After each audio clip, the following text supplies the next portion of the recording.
Hey guys, welcome. I don't know any person in any volunteer security patrol or leader or head who's also a manal in yeshiva. Are you the only one in the world, I'm man? Sgan Manal. I'm not the Manal, but He's the mashgiach. no. You're not the We're starting mashgiach? again. Not a mashgiach is a bad word. Kids are Sgan not Manal. products, and I don't give a hechsher on them. So no. In Lakewood, mashgiach is Easy Deals gives hechsher on Amazon. eBay, on Amazon, or whatever. I am the assistant principal in Mechina Division of Military. I just want to let you know that in the non-Chabad world, the mashgiach is the most chashiva, most beautiful Mashgiach thing in the Ruchni. entire. You are mashgiach ruchni. No, because the mashgiach ruchni in a yeshiva like Slobodka or Panovich or Lakewood is equivalent to our mashpia. So he's giving the Musar Shmuas. He's not just marking attendance. He's the spiritual guidance counselor, so to speak, the mashpia of the yeshiva, and he's the one that's the symbol of Musar, of what they're looking up to, whatever they have, the Seder of Musar, whatever it is in those particular yeshivas. So, for example, in Lakewood, Rabbi Solomon, right, Matisyahu Solomon is very chashuv. Aloe Shalom. Oh, yeah, because Recently passed away. He was the mashgiach. Aloe Shalom. He was the mashgiach there, but it's not what in Chabad yeshivas what the mashgiach is, and I don't want to be associated. Not knocking any mashgiach, but I think I'm the Sgan Menal. Rabbi Willem is the Menal, and I have my role within the yeshiva, and I try to be an asset and help. That's basically Most of these Shomrim security volunteers usually attract mostly blue-collar guys, right? Like electricians, contractors. What are most of your volunteers? They're not rabbis, lawyers, or doctors, correct? They're not rabbis, lawyers, or doctors. Or correct. accountants. Accountants, a few. You have some Yeah, we have, accountants? yes. We accountants, we've It's like a bumped into. blue-collar volunteer patrol. It's Like Hatzalah is more A lot of business owners. You have people that own their own business, and blue-collar style, right? but they're business Yeah, owners. but nothing wrong. Nothing wrong. I'm nothing Yeah. wrong. Let's be. Shopkeepers. We love blue-collar people. Yeah, but Okay. not a lot of doctors. No, Not and zero lawyers. doctors. Zero doctors. Right, or zero lawyers. lawyers. Right. So in general, I see, at least in Crown Heights, the security volunteer. I don't want to get political. Right. The volunteer security patrol people, usually blue collar. Hatzalah guys are more. Even there are some doctors in Hatzalah. There's lawyers. More. First of all, Hatzalah, I would imagine, would have doctors, nurses, nurse practitioners, PAs, because that's their specialty is health. So if they're going to volunteer some of their time, they should help. I'm not being racist. Help people that are. It's a certain personality. There right? is a certain personality to be a Shamran volunteer. Absolutely, you have to have. But there's many. I mean, today our scope is so much more beyond, physical crime. So there's actually a lot of guys that are, let's say, accountants. We have a few who are going to be accountants shortly. We had people that were therapists and stuff like that. Today it's needed because, or crisis interventionists and stuff like that, because we're dealing with a tremendous amount of mental health calls from within the community and out of the community. So it's So you're the only rabbi, Shomrim guy in the world, probably. no right? in Borough Park not Shamrim. rabbi, like Rosh Hashiva. Rosh No, Hashiva, so exactly. in Borough Park Shamrim, I'm telling you, I'm answering the Yeah. question. In Borough Park Shamrim, you know the Nicholasberger Rebbe? Yeah. I was in Woodburn yesterday. In Woodburn yesterday, and you've been, and he's the famous Woodburn show. Yeah. So he's B26 in Borough Park Shamrim. Wow. Really? Yes. He still probably takes a call here and there, but there was a Well, hold time. on, he's a cheder teacher, isn't In the 91 riots, he was here every night. He's everything. The Nicholasberger Rebbe Shlita. Yeah. He was in the Woodburn show yesterday, not a month ago. Yesterday I was there for Shachris. He was walking around with a broom and a shovel, like a stick shovel, and he was cleaning up. I thought it was like Palshemska stuff. Let me tell you something. He's a Yid that has a tremendous amount of Ahavas Yisrael for every single person. Really, really. A Baal Shemska Ahavas Yisrael, which is very rare and unique. He came over to me yesterday, and he knows I'm a Lubavitcher. He says, Clappy, I'm going to repeat his words exactly. This is yesterday, 24 hours ago. He says, I just want to tell you something. He says, when I was going to open up a show, I went by the Lubavitcher Rebbe. He's a big fan of Lubavitch, and his son also. And he does the night shifts. His son now is the junior Rebbe. He does the day shifts. He tells me, I asked the Rebbe if I should open up a show. And the Rebbe's words were these exact words. Es ist a sehr gleiche Sache. It's a very good thing. And the Rebbe gave him $3. So it's amazing what's going on over there in Woodburn, 24 hours a day. He tells me, Clappy, this is the biggest Chabad house. There's thousands of Yidden passing by 100%. here a day. They also started a kollel there. I saw a truck delivery on Friday. They were delivering hundreds of more chairs. They have cookies and soup. And Like Reb Shai out of there, yeah? It's a major Reb Shai But it's also situation year round going now. on. The summer, it's booming, but even year round, it's open, I believe. And he's a I don't cheder think it teacher, right? closes. During the year? Now, you remind me of him in many ways. because you said I did, and I compliment. didn't know he was a I'll Sherman take it. volunteer, and you're one, Sherman and you're volunteer. you're not just a Sherman, you're a coordinator. You're CEO. like I'm the, a Sherman volunteer. like the CEO, He's top a guy. CEO, I basically. saw they made a Sherman campaign like a year or two ago, and I saw you were getting not just like the most amount of money was coming into your page, like over 200 grand, but like you were getting people like. Mendel comes to all my calls, or Mendel helped me in mental health, or Mendel was my kid's manal, a scan manal, whatever, Sheshiva for many, many years. Everybody wanted to be part of the action. So we actually run a campaign, and I'm not here to talk about it, but because it's not the venue. You know, but we charge for things we like run, that. we run a campaign every Rosh Chodesh of our yearly campaign. So Halavai, it's 200. I never reached 200K from the campaign, but it was a decent number. So it was a very high number, If I can top remember. last year's numbers, I would be very, But very happy. it's more the diversity of compliments. He was my mechanic. He fixed my car. He came to help my It's mental not- health. We're gonna get He's to, my teacher, LMAAN YILMEDU. we're gonna talk about all the things that he does, but I just want to say something very interesting about Rabbi Hershkop. I played a small part in where he is today. Small part. Do you agree or disagree? I'm a big I big agree. fan of. Rabbi Mendy. I knew when he was working in construction. What was the company called? Paramount. Proman. Proman. Your brother-in-law, Pro- Yossi Kupstein, Chashiv he is an amazing, a great person. The whole Proman company, Surely Learner, is a personal friend and like a family. Yossi Kupstein is amazing. Marty Weisbrod, the boss, is an amazing person and a big Talmud Chacham also. So they were all super nice to me, and honestly, I was like the third. I don't know if I really belonged, but they supported me. That's So for the sure. kids are nimitz. I always knew that you were a huge Talmud Chacham, a Pem Mapik Margolius Shas Paskin Mishanim Acharim. So I used to bring him all the time to my shul to give shiurim, and he would never say no. He was like, 1 week I called him. He's like, it's years and years. I never said no. He's like, but I'm making my kid's bas mitzvah, I think tonight, and it's for Shabbos. It's in 2 days, whatever. He's like, I said, wait, I said, Mendel, Sheshiva Shvita, forget it. He calls me back a half an hour later. He says, I never said no to giving a shear. I'm coming. Chavra, please don't call him and take advantage of him. So I want to tell you So something. wait. So what happened was, I asked you once to give a shear on Shavuos night. I asked you to give a shear Shavuos night. Another person I asked to give a shear that night was the CEO, the Chashiv, the Ephraimins from the JLI. big Talmud Chacham So also. he Speaks hears beautifully. he came early. He heard your shear, and he slaps me on the back. He says, "Who is this guy? Mapik Margolius. Tell me he's in Rosh Hashiva somewhere. That he works in construction." He says, Ashad. I said, the Ephraim, you're on the Vad Duchni of Aloe Torah. You're hiring him. A couple of months later, some other people from the board called me as well. I don't know if they all want me to name drop. A couple of months later, I called you up. You're like, don't get me involved. I don't ask anybody for jobs. I'm happy in construction. A couple of months later, you called me up. You're like, Izzy, I just wanted to let you know I'm in the office signing a contract. I'm going to be working for Aloe Torah. I'm very proud of Aloe Torah. I'm very involved in the Maisid. I help them with a lot of things now. And the Maisid's growing by leaps and bounds.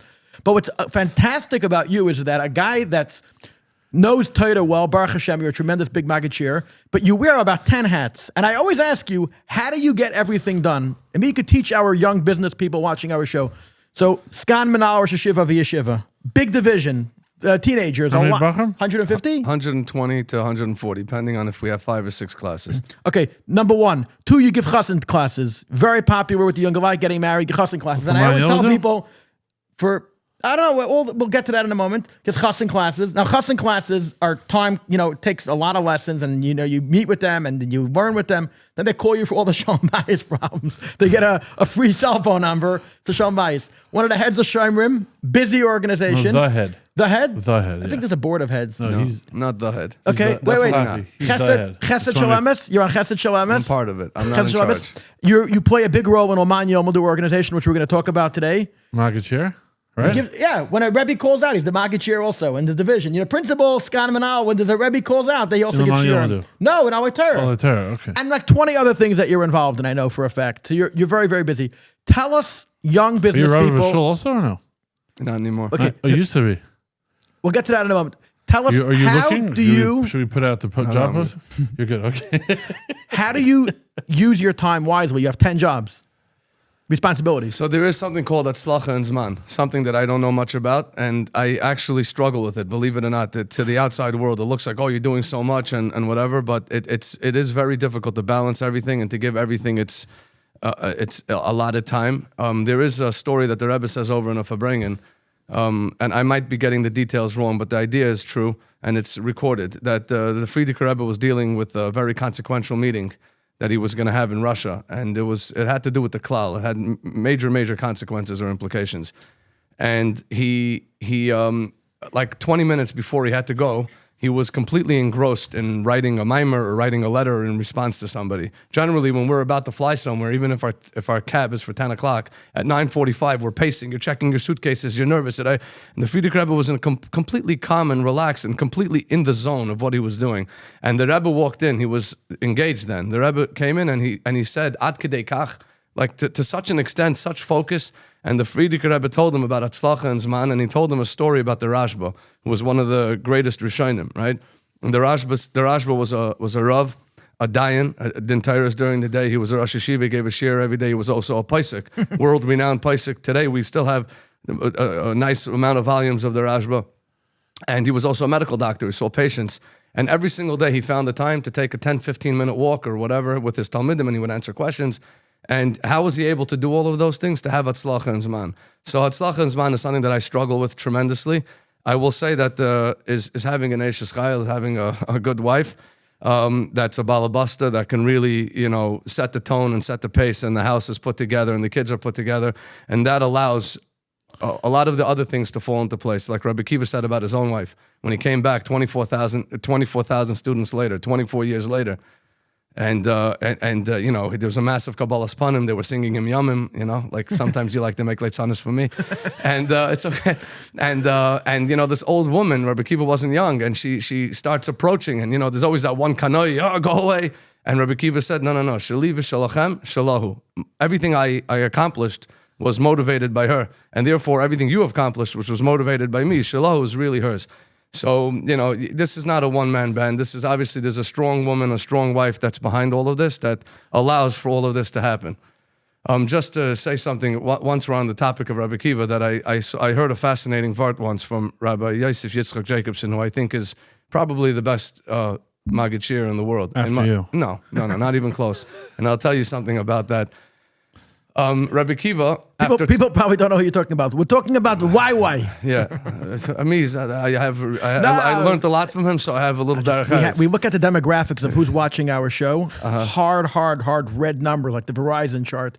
Hard red numbers in Muncie, Pomona, and then in Lakewood, Toms River, all these counties over there. I don't even know the names, but very red. Ocean County. So when you say that Yosef Yijay, they probably think they don't know who it is. I'm in the Chassan space, and we'll talk about the courses for LMAAN YILMEDU in a minute.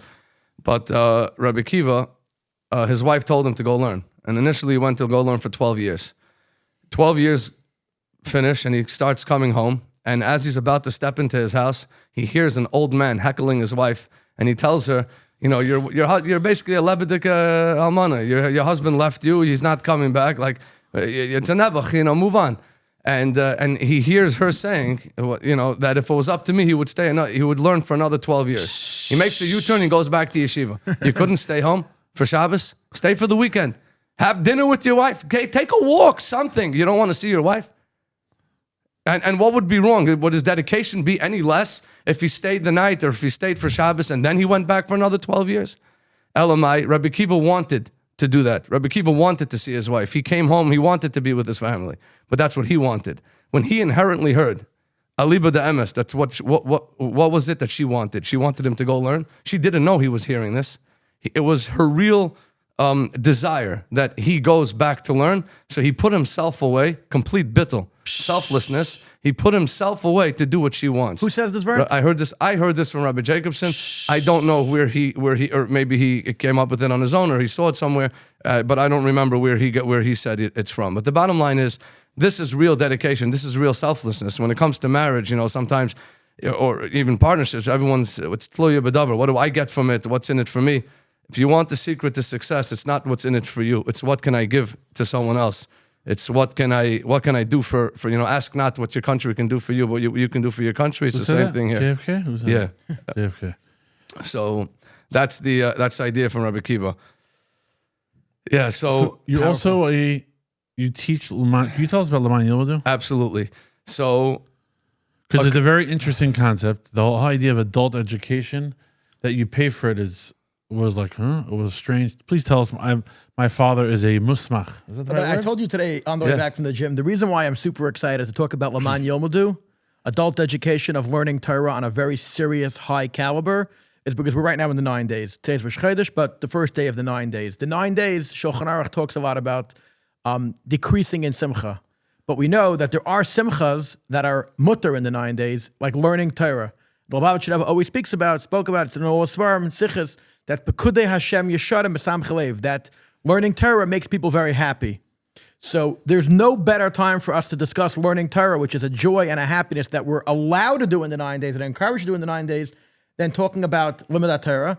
And LMAAN YILMEDU is an organization that provides the highest caliber level of Jewish learning and continuing education on so many levels and tracts. And I believe that one of your jobs is working for LMAAN YILMEDU. So that's what we wanted to talk about LMAAN YILMEDU today. Yes, absolutely. LMAAN YILMEDU is, as both of you just said, it's a tremendous platform. It's of the very highest caliber learning, and specifically in the realm of halacha. If somebody wants to enter the realm of halacha, for example, the most robust program they have would be the smicha program. Like Moshe just mentioned, his father is a musmach of LMAAN YILMEDU. Just to be clear, people might not understand, smicha is the learning curriculum that for thousands of years, Jewish people, men that want to become rabbis, rabbanim, you take classes on smicha. So the Lubavitcher Rebbe actually said that everybody that gets married should get smicha. That's why most Lubavitchers, they take a year of their life, they dedicate it, like I dedicated a full 12 months, 11 and a half months to go to a yeshiva that's specialized in Yeridea. So we should call you Rabbi Clappy. Please don't ever do that. It's mamish a joke, but I am certified. I have very famous rabbanim that signed off of my smicha, etc. So LMAAN YILMEDU is one of their curriculums. Uncle Moshe is a rabbi, apparently. Hold on, is it true Uncle Moshe is a rabbi? I believe so. Through LMAAN YILMEDU? I heard that Uncle Moshe spent 5 years signing up for curriculums in LMAAN YILMEDU. Besides Rabbanos, he also did a lot of different tracks that they offer in Torah scholarship. So he's a big Talmid Chacham. So Rabbi Uncle Moshe, hold on. Rabbi Uncle Moshe and Rabbi Clappy. Just want to set the record straight. So we'll start with the smicha program. It's a tremendous program. They have they developed a Shulchan Aruch. They have it in English as well. They have summary booklets. They have visualization booklets. So they're really giving you a nice packet. Everything is professional. Everything is already set up. There's 7 or 8 years of excellence to LMAAN YILMEDU. This is not a startup. This is already, in its high point. It's doing very well. The greatest aspect, one of the greatest aspects of LMAAN YILMEDU is the caliber of the people giving the shir. So take, for example, smicha. You have Rabbi Yossi Barber. Tremendous I heard so many good things about him. And I want to tell you, I bumped into, I knew Rabbi Barber as a bacher. I was in Morristown. He was in the smicha program. He was always nice enough to schmooze with us. Generally, there's, the older guys don't really, but he was approachable. But when I was a Rav of a shul here on Empire Boulevard, so every once in a while we make these shiurim, right? And before Pesach, they wanted to do a shir about Hilchas Pesach. So I was looking for somebody. So I saw Rabbi Barber. I asked him to give a shir, and he just gave all of a shir on b'dikas chametz, on bir chametz, and bittul chametz, and what exactly is going on, what are the chiyuvim, what you have to do, what you don't have to do. And it was so clear, it was so simplified. Everyone in the shul was just amazed. He's able to take very complicated things and say them in the most simplest of ways. There are two guys, two chashuv yungalite from London, not Lubavitch, that they're magidi shiurim. They work and they give shiurim in Torah. They already have smicha. They wanted to do chazara, so they signed up to the smicha course. So these people are very advanced learners. And they came back with rave reviews. They're saying that he some complicated inyanim in taruvis or a complicated shachar ataz, how he simplifies it and he makes it easy is unbelievable. And they were marveling at it. His maila is that he doesn't just cater to advanced learning. He can cater to a beginner learner as well. That means if you have a balabas that for whatever reason wants to be kevei itim la Torah, it's a chiyuv every day to learn Torah. Some people don't have to learn a whole day. Most people are balabatim. They have to learn parak achad shachris, parak achad arvis, which means a little bit in the morning, a little bit in the evening. But this is a perfect way to have that kviyas itim la Torah. There's 2 shiurim a week, and Rabbi Barber, in about 20 years of experience, has taught the entire variety of Talmidim, from people that are very advanced to people that are just beginning, Rabbi people that are somewhere in the middle. We're getting to Rabbi Kassimov in a minute. Now. But so that's one amazing thing, and that would be the biggest. LMAAN YILMEDU's curriculum and their syllabus and everything is amazing. But what sets them even more apart is the Maggid Shir. I think Rabbi Barber is at the top of that, top of the list. After you. line. After So one of you. my 50,000 viewers, Now, is hold watching, on. one of our 50,000 viewers right now, in a week from now, is watching. Or in 2 days from now, is watching this podcast, and the guy is a bus driver that does that works for a tour company, and he is 34 years old, living in Pomona. He's listening to you, and he's saying, "Wow, I could become a Rav." What will his schedule look like? It's a year program. It's over 12 months. Okay. Yes, it's over 12 months, and it's obviously during Pesach and Sukkot, you're not going to have shiurim. It's 2 shiurim a week for an hour and a half. If you obviously let's be positive. Someone has a wedding, someone has a bar mitzvah for a sibling, for a child, for a nephew, you can't, or a niece, you can't be there. Every shiur gets uploaded onto your portal the next day, so you can always see it. You have access to the Maggid Shir to answer all your questions. Not during the classes are live; they're not just recorded. Rabbi Barber every year gives a new class.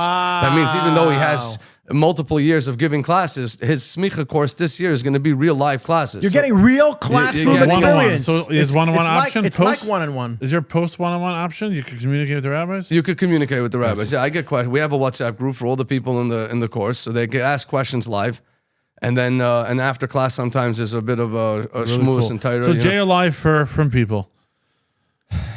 Yeah. Might be a trademark. I don't want to be served. No, but it's really an excellent program. Also, Rabbi Barber has a smicha for Bachrim program. Today, when we were Bachrim, there was smicha programs. Today, that seems to have dwindled for one reason or another. LMAAN YILMEDU has so you have shluchim in yeshivas, you have people that are in community shluchas.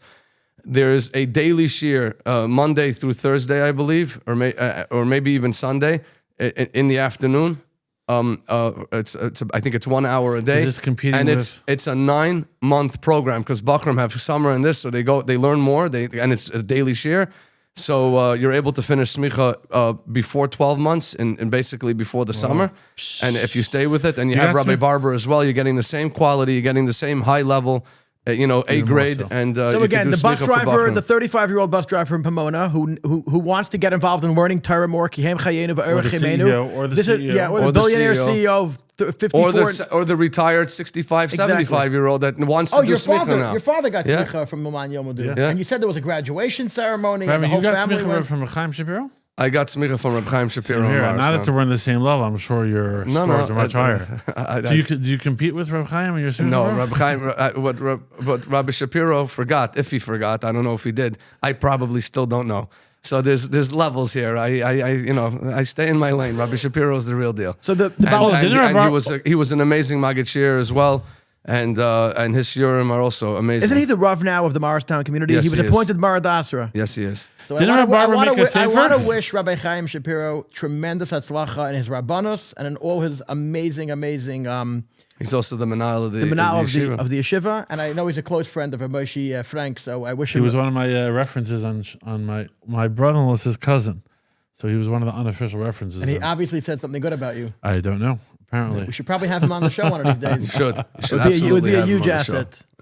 Okay. Randy, you're in Maskam Al Masifta. Hold on, let me just oh, get wait, to wait. LMAAN Oh, YILMEDU okay, again. this- once Oh, I we're thought on we the topic. did enough LMAAN So we YILMEDU. have No, the- we're we have not the, Not done yet? That's we have just the the smicha part. Yeah. We have the Okay. smicha program for balabatim of all ages, of all, no matter what their job title is and where they're holding, and then we have for Bachrim. But then there's other courses that you have, for example, Hilchah Shabbos Halacha L'Maisa with Rabbi Barber, and there's Hilchah Shabbos on a Pesach level, advanced. It's a 2-year program with Rabbi Kasimov, who's a Rav, who needs Basically, no hold on. What I'm introduction. getting that adult people, business people with busy schedules, want to get smicha, want to be called rabbi, right? Or do an advanced course in Hilchah Shabbos. Hilchas Nida, Hilchas Hilchas Shabbos, Nida, Rabbi Chassan Mendy. classes. Chassan classes, You have and- Rabbi Lipsker, you have Rabbi Schmerling, you have the best Chassan Top teachers, you have guns. everybody, And you're going to dedicate months or years of your life, and you're going to be on a schedule, and it's going to be very a few impressive. times a week, and you're going to get tested, and you're going to get a certificate, Yeah. and it's affordable. It's going to change your life, and you're going to bring value. Cheap, but it's structured, and there's a communal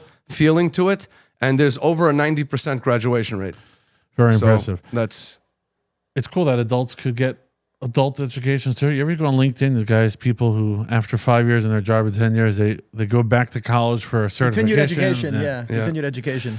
Rav Mendy, you're a principal in the 8th grade. I am the assistant principal. Assistant in the 8th grade. principal. No, you just have to. Can you give us some parents' tips about raising their preteen or teen? What's 8th grade? 13, 14. So it's preteen or it's teenagers? Teens. Can you give us, our parents, some hadracha, some lessons how to raise our teenagers?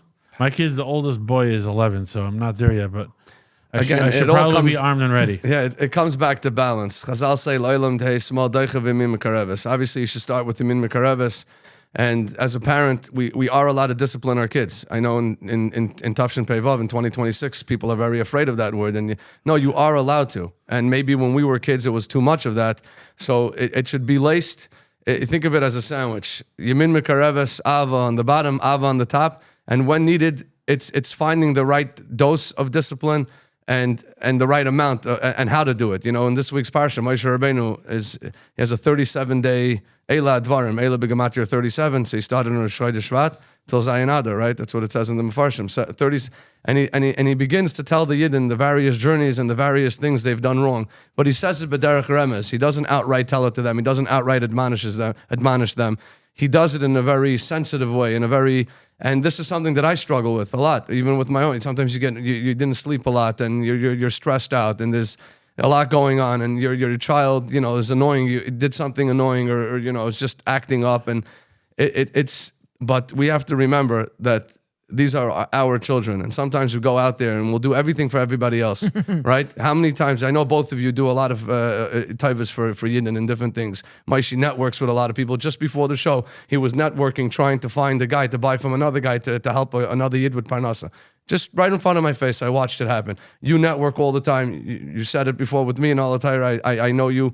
So, but we stop, drop, and run for everyone, right? Or almost everyone at a moment's notice. But we have to remember that our families come first. And I think with the Kohen Gadol is the holiest person in Klal Yisrael. And it's Achas Pashane, in the holiest person, the holiest place, in the Kodesh HaKadoshim, in the holiest time, on Yom Kippur. It says, V'chiper ba'adai, uva'ad beisai, and then uva'ad kol kahal Yisrael. First, he does kapara for himself to be a good representative of atonement for himself to represent the Klal. Then va'ad beisai. Got to take care of your family. You got to be present at home. And this is something that I'm speaking to myself. I'm critiquing myself. You have to be present as much as possible, and then uva'ad kol kahal Yisrael, you'll be a more effective advocate or activist or chesed person or whatever on behalf of the klal. And it's guidance. I wish I had more. It's just raising kids today is probably the hardest generation to raise kids. The exposure, the internet has a lot of good things. The amount of, take for example, LMAAN YILMEDU or Chabad.org or the podcast. There's so much good happening. There's so many good things out there. But with Zelu Mazel Salikim, everything that the Eibusher made in Toiv, he made in the opposite, right? We have this in Tanya in many places in Chassidus. And today, if a kid falls into the wrong place, or even adults fall into the wrong place, but certainly if it's kids, it affects them, in their journey as a bacher, in their journey if they get married, and things only come out later. And we just have to show our kids as much love and attention as we can, not be afraid to discipline when we need to, but even then, not to have knee-jerk reactions. This is something that sometimes I fail at, but if you see something you don't like, don't just react and blow up. Don't be a volcano. Breathe. Sometimes it's better to say something tomorrow. Sometimes when everybody's relaxed, you got that phone call from yeshiva, the kid just came home, he's already reeling, he's already afraid, what is my father going to tell me? What is my mother going to tell me? Maybe sit down with him, offer him some lunch, let him be for a little bit, and tomorrow morning is a better day to have this discussion, or tomorrow night. I heard that pasuk 1,000 times, or read it in Chitas, or hear the Balkar reading it, to Ba'ad Beisei, Ba'ad Kol Kal Yisrael, and it took me till 40 years old now, almost 40, to hear you say it, and it's so powerful. I went for lunch a couple of days ago. I went for lunch with a very powerful person. Where was it? Will you let him mention? Oh, I was in Citrus Cafe. Citrus Cafe in Woodburn. Make sure not to say any names. What? Just don't say any names. One of your sponsors, Clappy. No. Citrus Cafe is one of my sponsors. In Woodburn. The person I went with. And I was asking this powerful guy, in case you know who it is, don't say anything. Okay, I don't know. I was asking this powerful guy in business and in Inyane HaKlal, whatever. I asked him to give me advice, different things. And I said, do you have any regrets? And I usually ask that to people. He wasn't on the podcast. He said, I wish I would have spent more time with my children when they were growing up. He's like, I would get back from the office late. And he said, I wish I would have spent more time with my kids. But it's very powerful. We were always like, whatever's busy, whatever's on the plate that day, and then people forget about their own. I'm talking about myself. You forget about your own family. Putting out fires all day. But Mendy, our show attracts a lot of entrepreneurs. A lot of entrepreneurs get kicked out of yeshiva. For whatever reason, there's some direct correlation. Maybe they don't like listening to rules and they think out of the box, and then they could think out of the box in the world of end up business. hiring all the kids that did well in yeshiva. right. The C's hire the B's and the B's the A. Rabbi Mendy, at what point do you kick someone out of yeshiva? So I'm not the, you got to speak to the big hitters in chinuch to get, but in my opinion, you do whatever you can to keep a kid in yeshiva. No, unless it's at a point where this one kid perhaps is just destroying an entire class. If he's giving drugs to the whole yeshiva, for sure, yeah, you can't. That's just unsafe. But it has to be. So where's the break point? It has to be a very extreme situation. Otherwise, even if a kid is not doing the best in yeshiva, the fact that he's in yeshiva, when you're in a boiler room, you're going to be warm. You know what I'm saying? And for a kid, first of all, a lot of kids also, when they're in Mesifta, they didn't learn a word, and all of a sudden, Zal, something goes off, and they start learning. And or they have an appreciation to Torah, because a lot of these, you had some of them on your podcast I've watched, right? And a lot of these guys are not angry at their former teachers or some are, but some of them end up being supporters of that very school that sent them out, and they also got them early start in business. I just want to say that anything you hear from somebody on our show, not necessarily do we vouch that. I'll give you an example. A very successful young entrepreneur came on the show and he said he was kicked out of a certain yeshiva by a certain magachir, but he didn't say the guy's name. That magachir stopped me in the streets. He's like, I just want to let you know, it's not what he's saying. He wasn't kicked out. No, what I'm saying is I don't want anybody to even think they have to correct what I'm saying. I think he's saying in general it is true. Guys that get kicked out of yeshivas a lot of the times think out of the box, and they do business out of the box, and they become extremely successful. Doesn't mean that the yeshiva didn't have full right to throw the kid out of yeshiva if they're corrupting the whole yeshiva. So, but those should be extreme cases. Like if we have multiple kids in a grade getting sent out every year from yeshiva, there's a problem here, right? It should be far and few in between. It shouldn't be something that happens a lot. It should. I don't know what the numbers and the metrics are, but the goal is to keep everyone in yeshiva. The struggle that I have is to that kids should be interested in learning. Kids should have a chayas in limud Torah, right? You see, it's not easy to sit and learn Gemara, different language. You have to decipher it. You have to analyze it. You have to break it down. And a question that I get a lot is, what's it going to do for me in 20 years? Why should I do this now? What's it going to do for me? How is this going to make me this? How is it going to, and how do you answer? It usually doesn't get answered on one question. So first of all, there's two components. Number one, we learn Torah because of Yid K'hem Chayenu V'Arech Yameinu. Just like the famous story in the Gemara in two places, Rabbi Kiva has a story with, he was teaching Torah under Roman persecution. The Romans didn't allow you to teach Torah. They would punish you severely, perhaps even capital punishment. So this guy, Papas Ben Yehuda, sees Rabbi Kiva teaching Torah publicly, and he says, aren't you afraid of the Romans? Don't you know what they're going to do if they're going to catch you? So he says, I'll give you a mashal. The fox comes to the riverbank, famous, and he sees the fish swimming to and fro, and they're nervous. So the fox says to the fish, why are you so nervous? He said, because the fishermen are going to come, they're going to drop their nets, and they're going to catch us, and we don't want to be caught. We want to evade. He says to them, jump out, to hang out with me, and I'll take care of you. You won't have the problem with the fishermen. So they say to him, you're the pikech shebechayis, you're supposed to be the smart one. You're a fool. In b'makar chayaseinu kach, if in our natural habitat we have to worry about our existence, if we go out of our natural habitat, how much more so we have no life? So Torah is part and parcel of a life. Just like we have to be healthy, begashmias, right? The Rambam says it in Hilchos Deis, guf bari midarke avodas Hashem, you have to take care of yourself, and you should. And I see on your statuses you're both working out a little bit and eating well. And speaking of Mendy, you've down how many pounds? 50. Down 50 pounds. But now down is one thing. Keeping it here is Ozempic? No, Ozempic? a lot of hard work. Why not Ozempic? Because I didn't need to. I made a goal and I stuck to it and I worked hard and I'm still working hard. And you run? Well, I do run. Where? I run on the track next to my house, Rutland and Brooklyn, like 6 o'clock in the morning. So it's shorts and t-shirt. No, in a t-shirt. Hat and jacket. Not a hat and jacket, but pants. Wow. Yeah. Rosh Hashivas today with t-shirts. Yeah. Listen, I'm it's not the same Rosh Hashivas we grew up with. These are the real deal. And I do. Hold it on, my Rosh Hashivas did not run. They did not lose 50 pounds. And they probably smoked like chimneys. Your Rosh Hashivas also were big Talmid Chachamim. Actually knew how to learn. Not like this one, but yeah. So it's you know, it's a little bit of a fake Rosh Yeshiva. It does fake things, you know what I'm saying? It's, but no, taking care of ourselves, you know. Do you promote health in yeshiva or just off topic? I would like to. I when kids move, it's just healthy. You know, when we were kids, I mean, we loved playing basketball. Hold on a second. You know, Hold on a recess- second. Just to set the record straight. Who's better in basketball, me or you? So Maishi wants me to say that he's better at basketball, so I'm going to say Maishi Frank is better than me at basketball. We were But, arch. Yeah, we were rivals. We were definitely arch rivals. rivals. We had to pick the teams every game. So it was Maishi's team or my team, but it was intense. Okay, I'm It a simple mattered, it guy. mattered. Who usually won? Maishi won a lot of the times. More than you? I didn't take score, but Maishi was a big guy. Maishi was a Was? he was is, but Maishi was hard to It deal is. with, you know. Big. You should see him on the scale today. Also with Maishi, Set to be continued. Also, it's with Maishi. It's not just the physical game of basketball. Maishi is really good at getting into your head. So he would talk to me like that. And then, you know, when you try a little harder, when you get out of your element and you're really trying to score it, then you end up bouncing the ball off your foot or whatever. You end up making a mistake. So Maishi was not just a physical game, it was a mental game. And that's where he absolutely, he won like 90% of the time. He's still mentally playing with people. He stops Yeah, them. They so- don't know if they're being so now recorded. They don't know which channel they're going on. Hold on.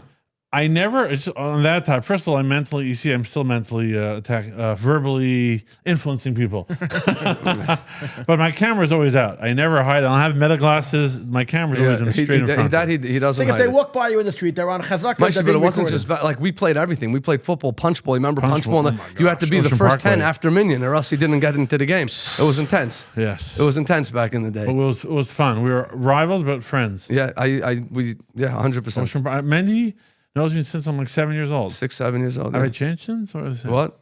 No, today you became a marketing guru. You know, people want to market their product. They should talk to Maishi Frank and Clappy. Mendy, my personality is the same or different since I'm 7? It's I don't know, not maybe slightly different, but you know, you're. What way? Listen, Maishi, you're never afraid to push the envelope. He always said what other people wouldn't say, whether I liked it or not.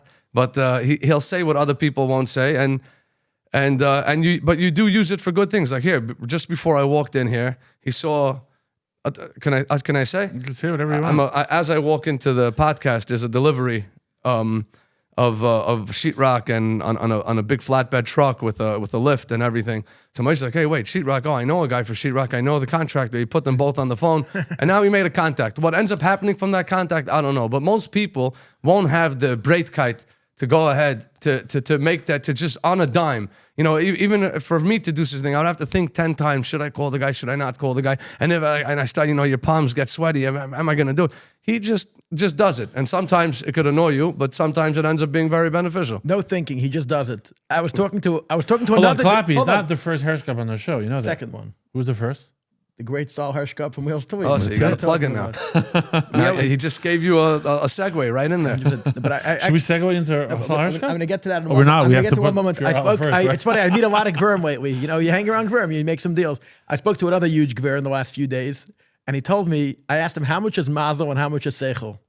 He said, it's 99% mazel and 1% seichel, and he wishes he could give away that 1% to seichel 100%. and leave all on mazel. 100%. So I find that I'm hanging around Moshe Brady for a couple of years, and I've made tremendous amounts of money and had a lot of hatzlacha. And what I realize is that we all have natural fears to pick up the phone and call people and jump in a deal because we're scared of rejection. And most people are scared of rejection, no?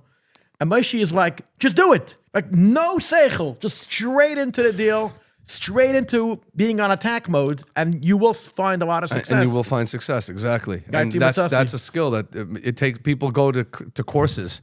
I'm serious. People take courses on how to make sales and how to pick up the phone, and you're going to get a lot of no's. But you said something about embrace the no's. By the right? way, you tried to trick me up in that thing, and I heard it, and I don't change one iota. Go for the no, because the more people that will say no, you'll get to the yeses quicker. What is it? Kiloi chachamim lechem? Leila chachamim lachem. Which means that smart people are Not poor. not just because someone has a high IQ doesn't mean that he's going to have money in the bank. You know what I'm saying? And you need mazel. Speaking of our sponsors, Speaking of our sponsors, if you don't mind, Rosh Hashiva passing me a Pure Aloe. Pure Aloe is one of my beautiful, beautiful sponsors. Can you put some in a cup so I of can taste course. it? Oh, not going to regret this. we mix it with the Bacán clap. We'll get to that in a moment. We'll get to that in a moment. Can I get some pure aloe? Baruch atah Adonai Eloheinu melech haolam shakel ne'em b'dvarei. Stop. It's really, really good. The pieces. amazing really, thing really about good. pure The pieces, aloe. you got the pieces in there? To find pure The aloe, pieces. it's made in Asia. To find pure aloe, pure, the real deal stuff, the pure aloe, delicious, ready to drink aloe vera in a bottle with a chassidische hechsher. They have to send chassidische chevre to China to oversee the factories that nothing is compromised with the ingredients. It's very refreshing, very, very low in calories. Some are 0 calories.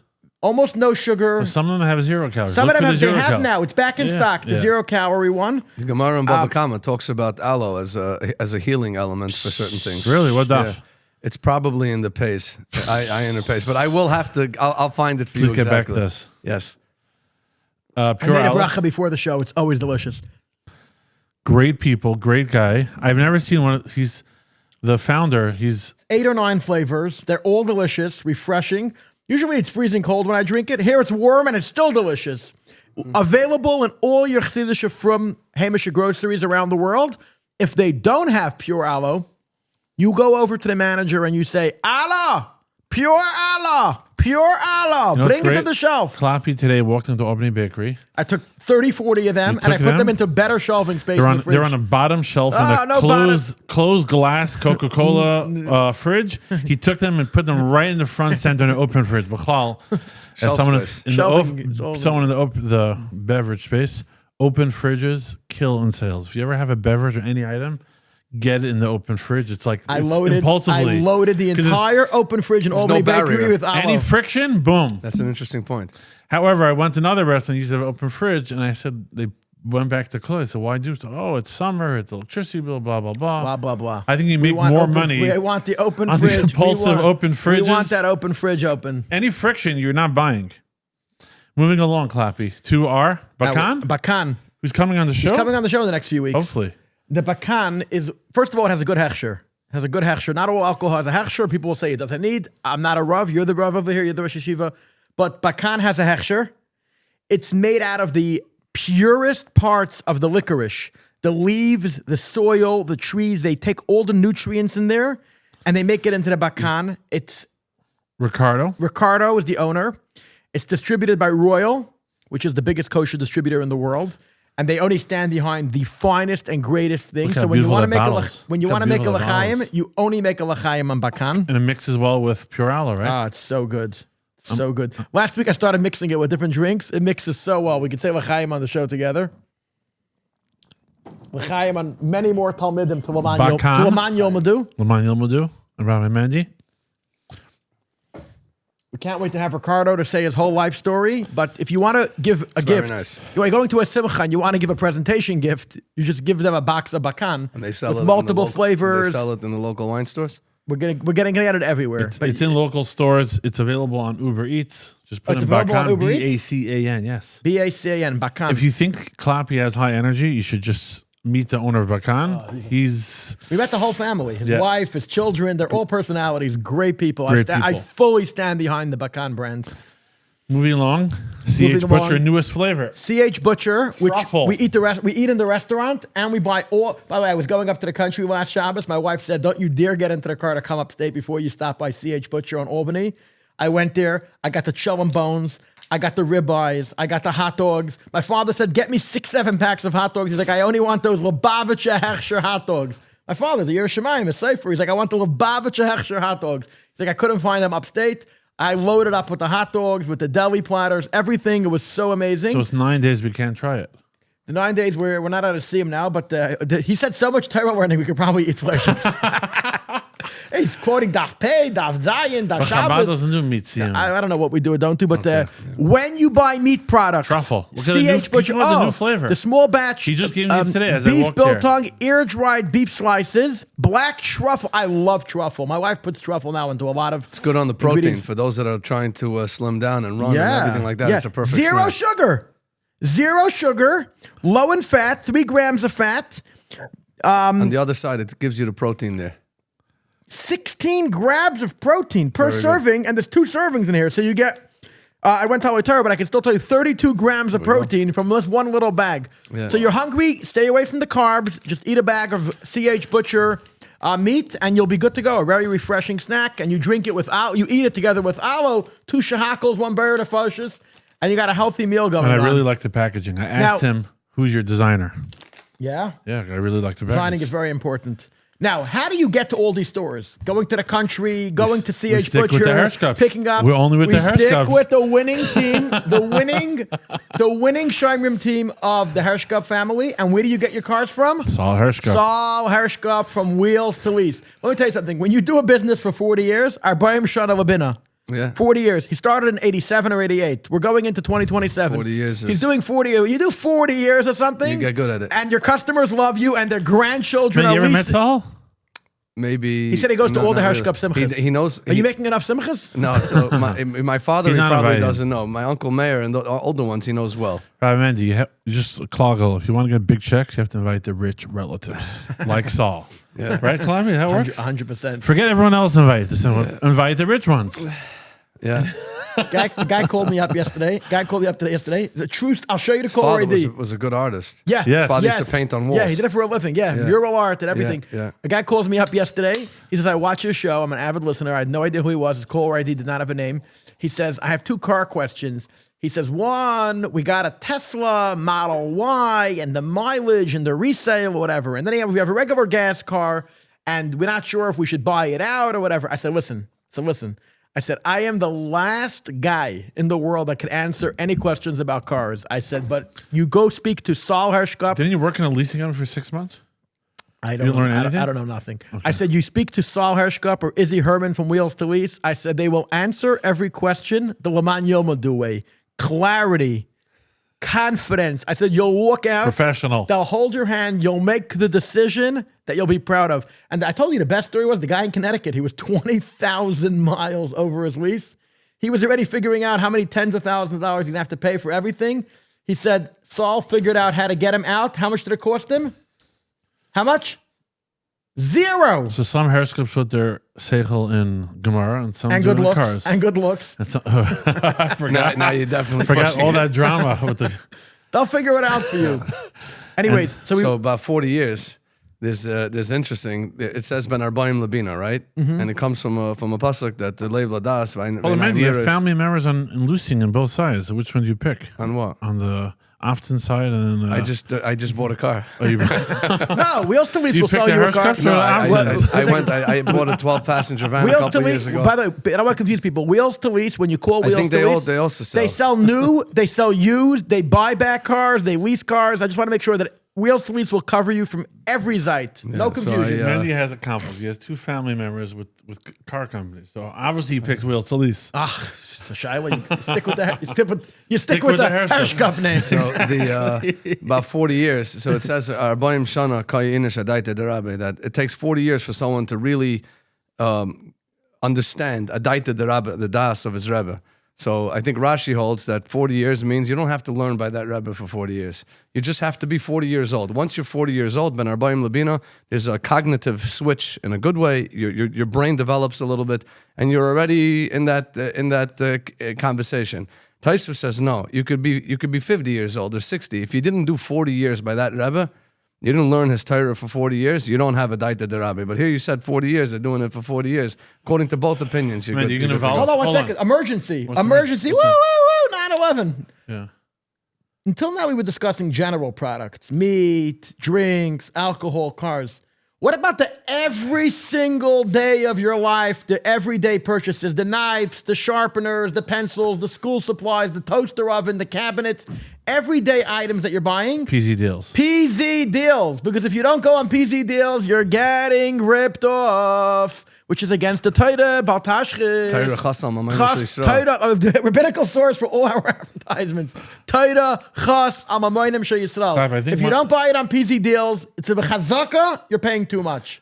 PZ deals has an Apple app, an Android app, a desktop, and you could also get the notification list where there's good deals every day. They'll send you in those categories. Just stick to PZ deals. And I just did my first interview with him. Did you see that interview? Yeah, that cute little interview. Yes, Yeah. I think 10 minutes. First time interview. And check it out on my X Everyday channel to see the founder, the secretive founder of PC Now Deals. it's not so secretive anymore. Apparently, you guys are Warm- getting like millions of hits. warm Moshe, personality. You have videos that have over 1 million views. Millions for the children. I have videos. Your that have marriage video went, I have a video went of 7 viral. million views already. No, we have a video that has 19 million views. 19, 25, 27. That's Baruch pretty Hashem. impressive. Views is not a problem. That's not one of our nisyanis, right? We have views for the Jews. I just wanted to say we're talking about going back to chinuch a little bit. One of my biggest regrets of going through the system, and again, I had years in yeshiva where I learned well, years that I could have done a little bit better or a little bit more, and I didn't, but you only get smarter later on in life, is Hilchas Shabbos. Hilchas Shabbos is something that we deal with every single week. It's part and parcel For of like our 2 life. days, Friday and Shabbos. Yeah, I'm saying it's something that everyone has to know, and very few people actually know. And if only, and maybe there's so many people listening to this podcast, maybe someone takes this on.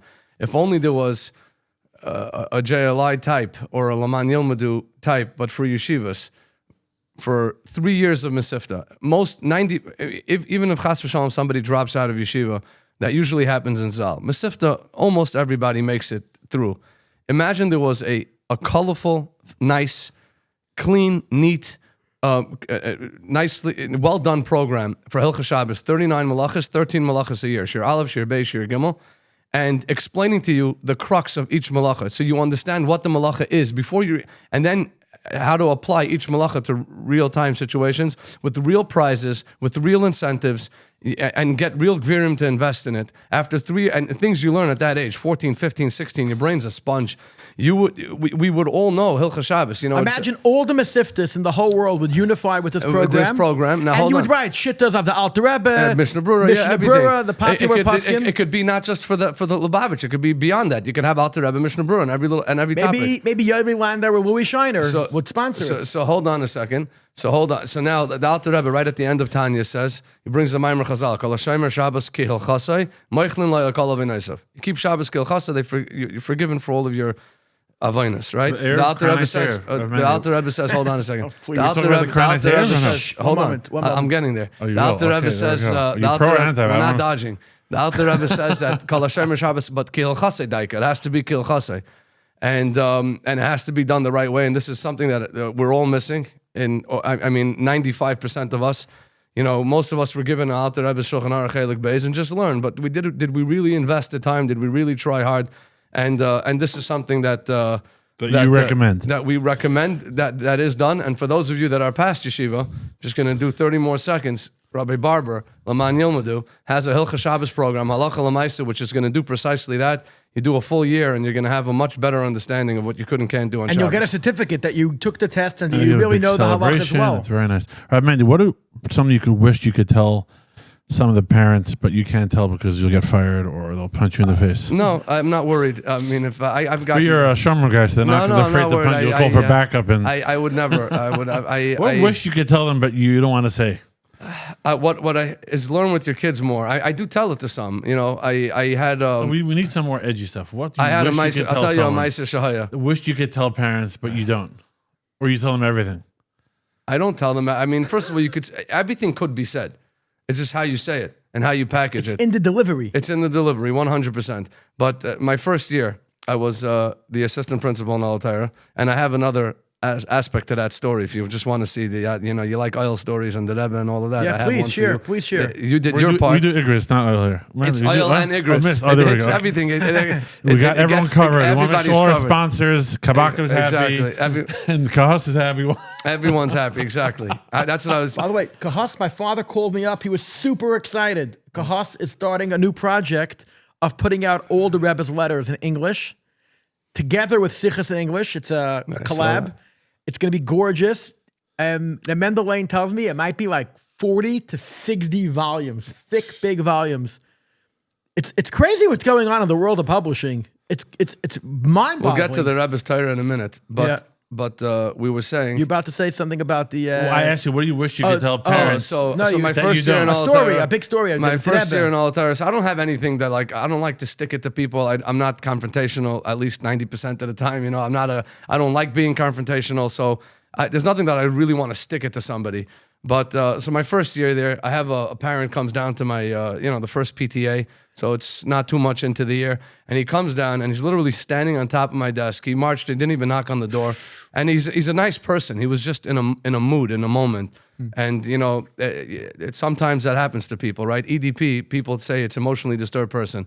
And I say it's not just emotionally disturbed, but it's everyday person. Can have a very normal person that just maybe experienced a loss, just lost $2 million in a deal. I don't know. And now he's angry. Can you judge him? I don't have that money to lose. I can't judge him. So this guy is a good person. There's nothing wrong with him. He's actually very successful, but he had a moment. Standing on top of my desk, he's screaming and yelling, "The teacher is a problem, and this is a problem, and my kid's not on grade level, and my kid's not this and that." And first I was like so defensive, it's like, imagine like the jabs and they're coming. And then finally I said to myself, no. I said, first of all, if you want to be a mensch, you're going to sit down and you're going to talk to me like a mensch, because this is not going to work. You're not going to just yell at me and stand on top of me. And so he took a seat. I said, now, you're saying your son's not on grade level? He says, yeah, he's a 5th grade level. So I said, so where were you in 5th grade, 6th grade, and 7th grade? We're only here in 8th grade. This Rebbe's not a magician. He's not a wizard. Like, ping, 2 months in, now your son's learning Gemara Rashi and swimming in the world of Taisvis. It's not going to happen. It takes years and time and work and effort. And even for people that know how to learn, they need help with Taisvis sometimes. It's difficult. So I said, instead of pointing the fingers and blaming everybody else, try to be constructive. Let's work together and figure this out. It's not over yet. So he says, so what do you need me to do? I said, when was the last time you learned with your son? He said, never. I said, oh, so you never learned with your son. So what? And your son, Baruch Hashem, I told it to him how it is. Baruch Hashem, you're very successful, you're very rich. And your son sees what your passions are, business. But he doesn't see that you care anything. Do you go to shiurim? No. I said, so here's your homework. If you really want this to work, you're going to learn every single week the Gemara that your son is learning in class. And today you have Rabbi Eli Stefanski, you have Rabbi this, you have that, you have 150. You said Stefanski was also mentioned Troy Bornstein. I said Rabbi Bornstein. Right, because my father was a Bornstein every single day. Yeah, and then you have the rabbi from the OU, I forgot his name, also very good. Moshe Elephant. Yeah. And you have 1.5 million shiurim of all more eon, less eon, simple pshat. Today you can find a Gemara shiur that talks to you. You have Art Scroll, you have Mesifta, there's so many different mediums to learn. It's very easy to learn. There's not. I said, so you're going to learn the Gemara. There's even an 8-minute off. And not only that, you're going to learn the Gemara. And on either when I was a kid, I had to do this. And I'm happy about that today. Friday, Mincha to Ma'ariv on Friday night, or Mincha to Ma'ariv on Shabbos, you can choose. Your son is going to sit next to you in shul, and you're going to do Chazara with him, because he learned it, you learned it. Now he knows he has to be accountable, and you're going to be passionate about it. And are you a man of means? He said, yes. Can you hire your son a tutor to learn with him the last hour of the day, 40 minutes? He said, yeah. We did that. The father started learning. By the time the kid finished the year, he was near the top of the class. He went to a good Mesifta. Learn with your children. I don't do it enough either. I don't do it. And honestly, your 8th grader or your 7th grader or your 9th grader is probably going to roll their eyes. Stop it. I want to go talk to my friends. But if you're going to be passionate about it, they will come around and in 10 or 20 years, they're going to relish this. They're going to look back. I look back at those days where my father sat with me and learned with me between Mincha and Ma'ariv on Shabbos. And I look back at it, it's such a special thing. And thankfully he did that. And I tried to do it with my son. Sometimes I do and sometimes I don't. But it should be done more often. And that's something that every parent needs to do. Remind you, a troubled kid is usually the parent's fault or the school's fault? Nah, he's really cornering me here. No. So because you just implied it was the parents. So I would say that there's no bad kids. There's kids that are having a difficult time or having a bad day. And there's a lot of circumstances to it. Yes, a lot of times the school the school has to put out fires that pre-exist. This is absolutely true. If you're having a kid that for whatever reason is dealing with things that even adults should not be dealing with, and here you have a kid who's 12 or 13 years old. There's a severe shalom bias issue at home. And sometimes kids get caught in the middle of it, and everyone's trying to do the benefit but the kid's really being pushed around, and the kid doesn't have the capacity. Even adults don't have the capacity. So adults, you're dealing with mental health. It could be severe mental health problems. You could deal with abuse. There's different addictions. Kids today, even 12, 13 or a little older, sometimes are drinking things that they shouldn't be drinking, or many times are watching things that they should not be watching. None of us should be, or listening to things. So these are really a problem. If you have a kid that somehow has a device or an open access, or he sneaks one, or some kids have, and it takes the parents a year or half a year to find it. And today they can buy it in many different ways, and the kids, I'm not going to give them ideas to those that don't know, but many of them can give you and I ideas, and they hide it, and the kid's staying up, hiding in his room till 1 o'clock, 2 o'clock in the morning, watching I don't know what. How are you going to expect them to, everything deteriorates from there. A rebbe in yeshiva told my father like 50 years ago, this is before anybody had laptops, smartphones, tablets, any of these devices. He told my father that he looks at every single kid in his class, between like 18 and 25 or 30 kids in a class, and he could see on their eye movements, every single one of them that has a TV in their home or doesn't have a TV in their home, and which kids watch movies and don't watch movies. And he explains how they concentrate, how they focus, etc. And then he tells my father, he says, no matter how many classes I go to, these like Menachem Institutes, like in those days didn't exist, but no matter how many classes I go to, no matter how many extra educational, no matter how many prizes, he says, I want to tell you something. I cannot compete with $1 billion movies being made in Hollywood. No. First of all, it's also terrible for your brain. Your brain needs to be exercised. It's like any other muscle that if you don't exercise it, it's going to stop functioning properly. Your brain needs to be exercised. Especially a young brain, as it's developing in its development stages. It needs to be. So when these kids are sitting in front of a screen, their brain is basically motionless. It's all there, it's all popping, it's all glitchy, and they're constantly moving. I was teaching a chassan recently, and he was telling me that he was not happy about it. He was saying, unfortunately, he was with a few guys and they were watching a movie. And he's telling me that these kids are on their phone while they're watching the movie, and they're like, watching something else, because even that's hard. It's not stimulating enough. They can't focus. How sad is that? I spoke to a marketing executive doing billions of dollars with a B, billions of dollars in marketing decisions with Fortune 500 companies. Moshe, did I ever tell this to you? No. They said that when they discussed these $100 million deals, statistics show that the majority of people that watch TV in their homes, whether it's in their dining room, living room, bedroom, while they're watching TV, the majority of the time, they're dividing their eye time between their hand device and their TV device. So when companies make a decision on advertising, they're telling the executives, right, but when the TV show goes to advertisement, you're going somewhere else. You're going now when you're staring at your phone to use. He was telling me even during the actual show, they're going other. Hold on. On that note, someone told us they were watching the NBA Finals, the Knicks. I have it on a voice note. Not that you know. I have it on a voice know note. what the Knicks are, Mendy. Yeah, Moshe, you don't have to. I don't have to hide in the cloak of holiness. I'm not very holy. I'm just like everybody else. But the guy said, in fact, I'm worse than everybody else because I have this position where I'm supposed to be very holy and I'm not. So it's Isa Maisa Zimrim Vakas Karkapinchas. But I know exactly what the Moshe, when we were in 7th and 8th grade, whatever you wanted to know, front to back, back to front. Can you get anything by us? The 90s. Yeah.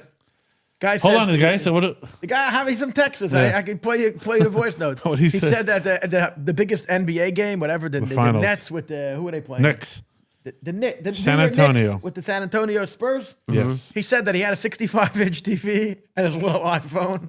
He started the podcast on the iPhone and the finals on the TV, and within a few minutes the Knicks went onto the little iPhone, and the Clappy Frank show was on the 65. Oh, wow. That's what he tells me. He's not a guy that writes to me very often. Yeah, that's good. It's nice feedback. Yeah. But you see, this idea of, and where this lack of focus is coming from, because this is the screen game, so to speak, and the digital, it's developing more and more and more. And again, you're doing amazing things. Look what Jem's doing. Right, with what you had Rabbi Shmutkin on this program, and it was, they're doing tremendous things. They're living Torah after every Shabbos. You showed in Shul, many do as well. It's so nice. It's so amazing. And, maybe I should start doing that at home as well with my kids. But it's $5 a month. Yeah, it's tremendous. But again, Zalu Mazal Salikim, where the kids are putting their brains to sleep.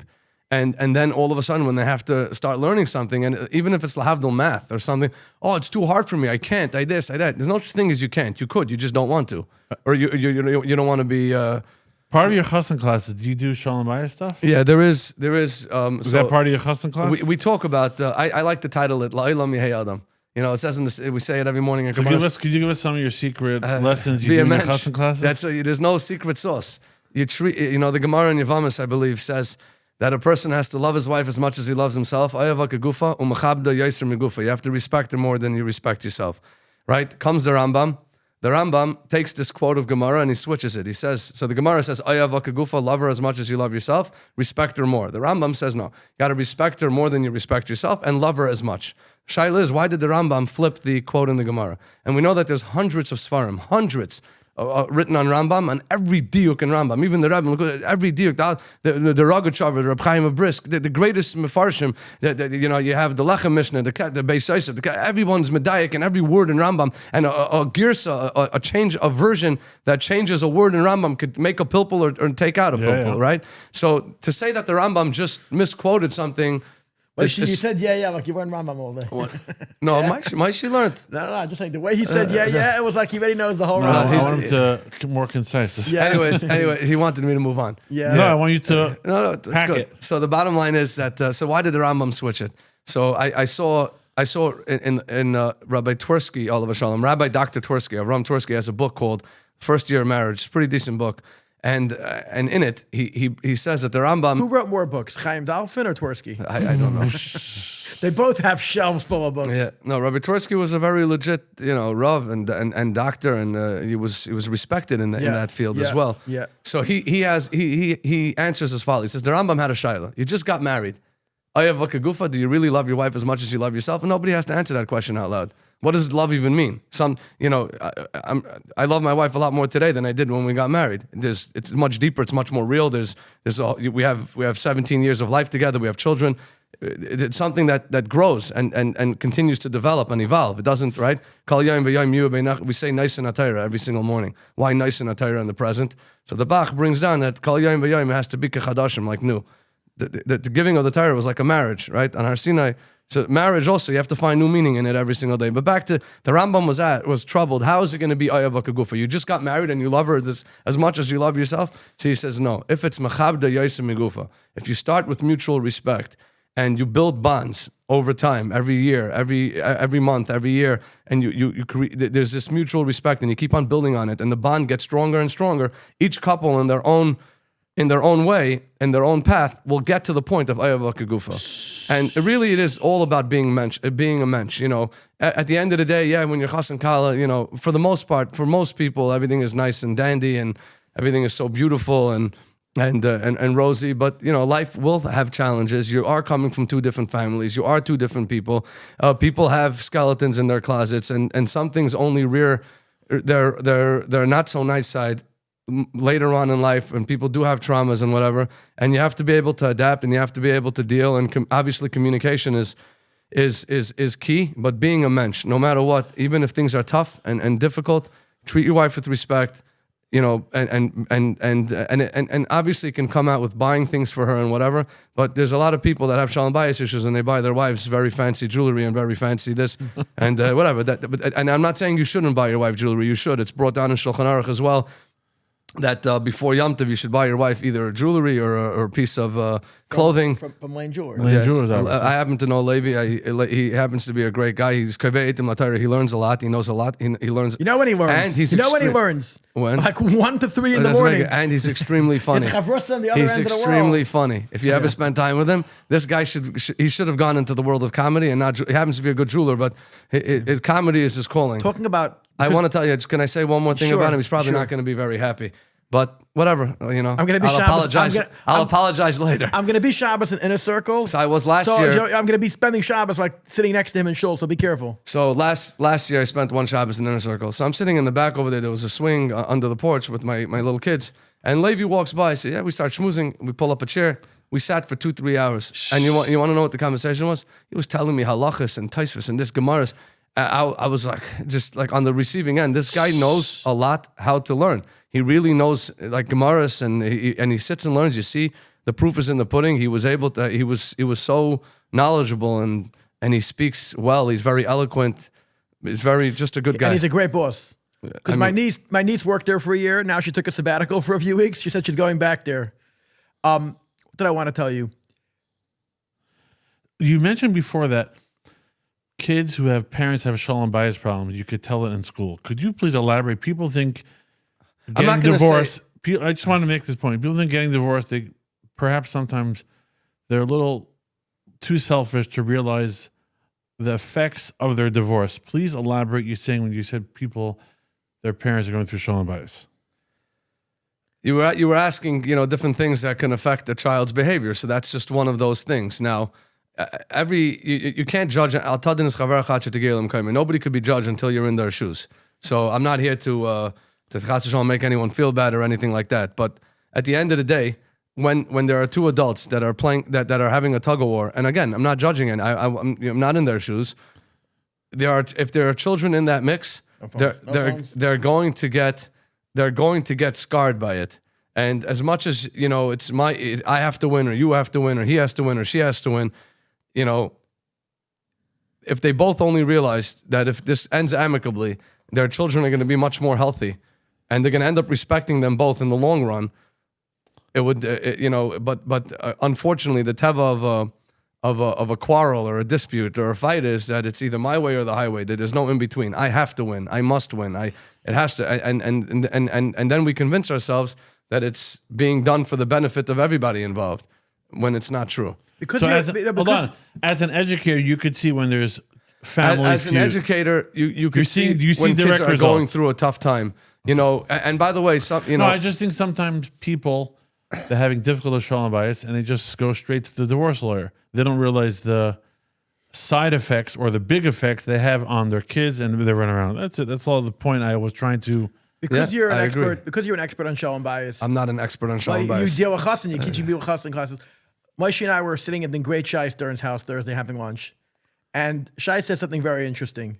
He said that people, and he's married for 40 years, whatever it is. He said that a lot of people say, like, the main thing in shalom bayis is never go to bed being angry at your spouse. There's like a phrase my father used to always say it. You never go to sleep, whatever.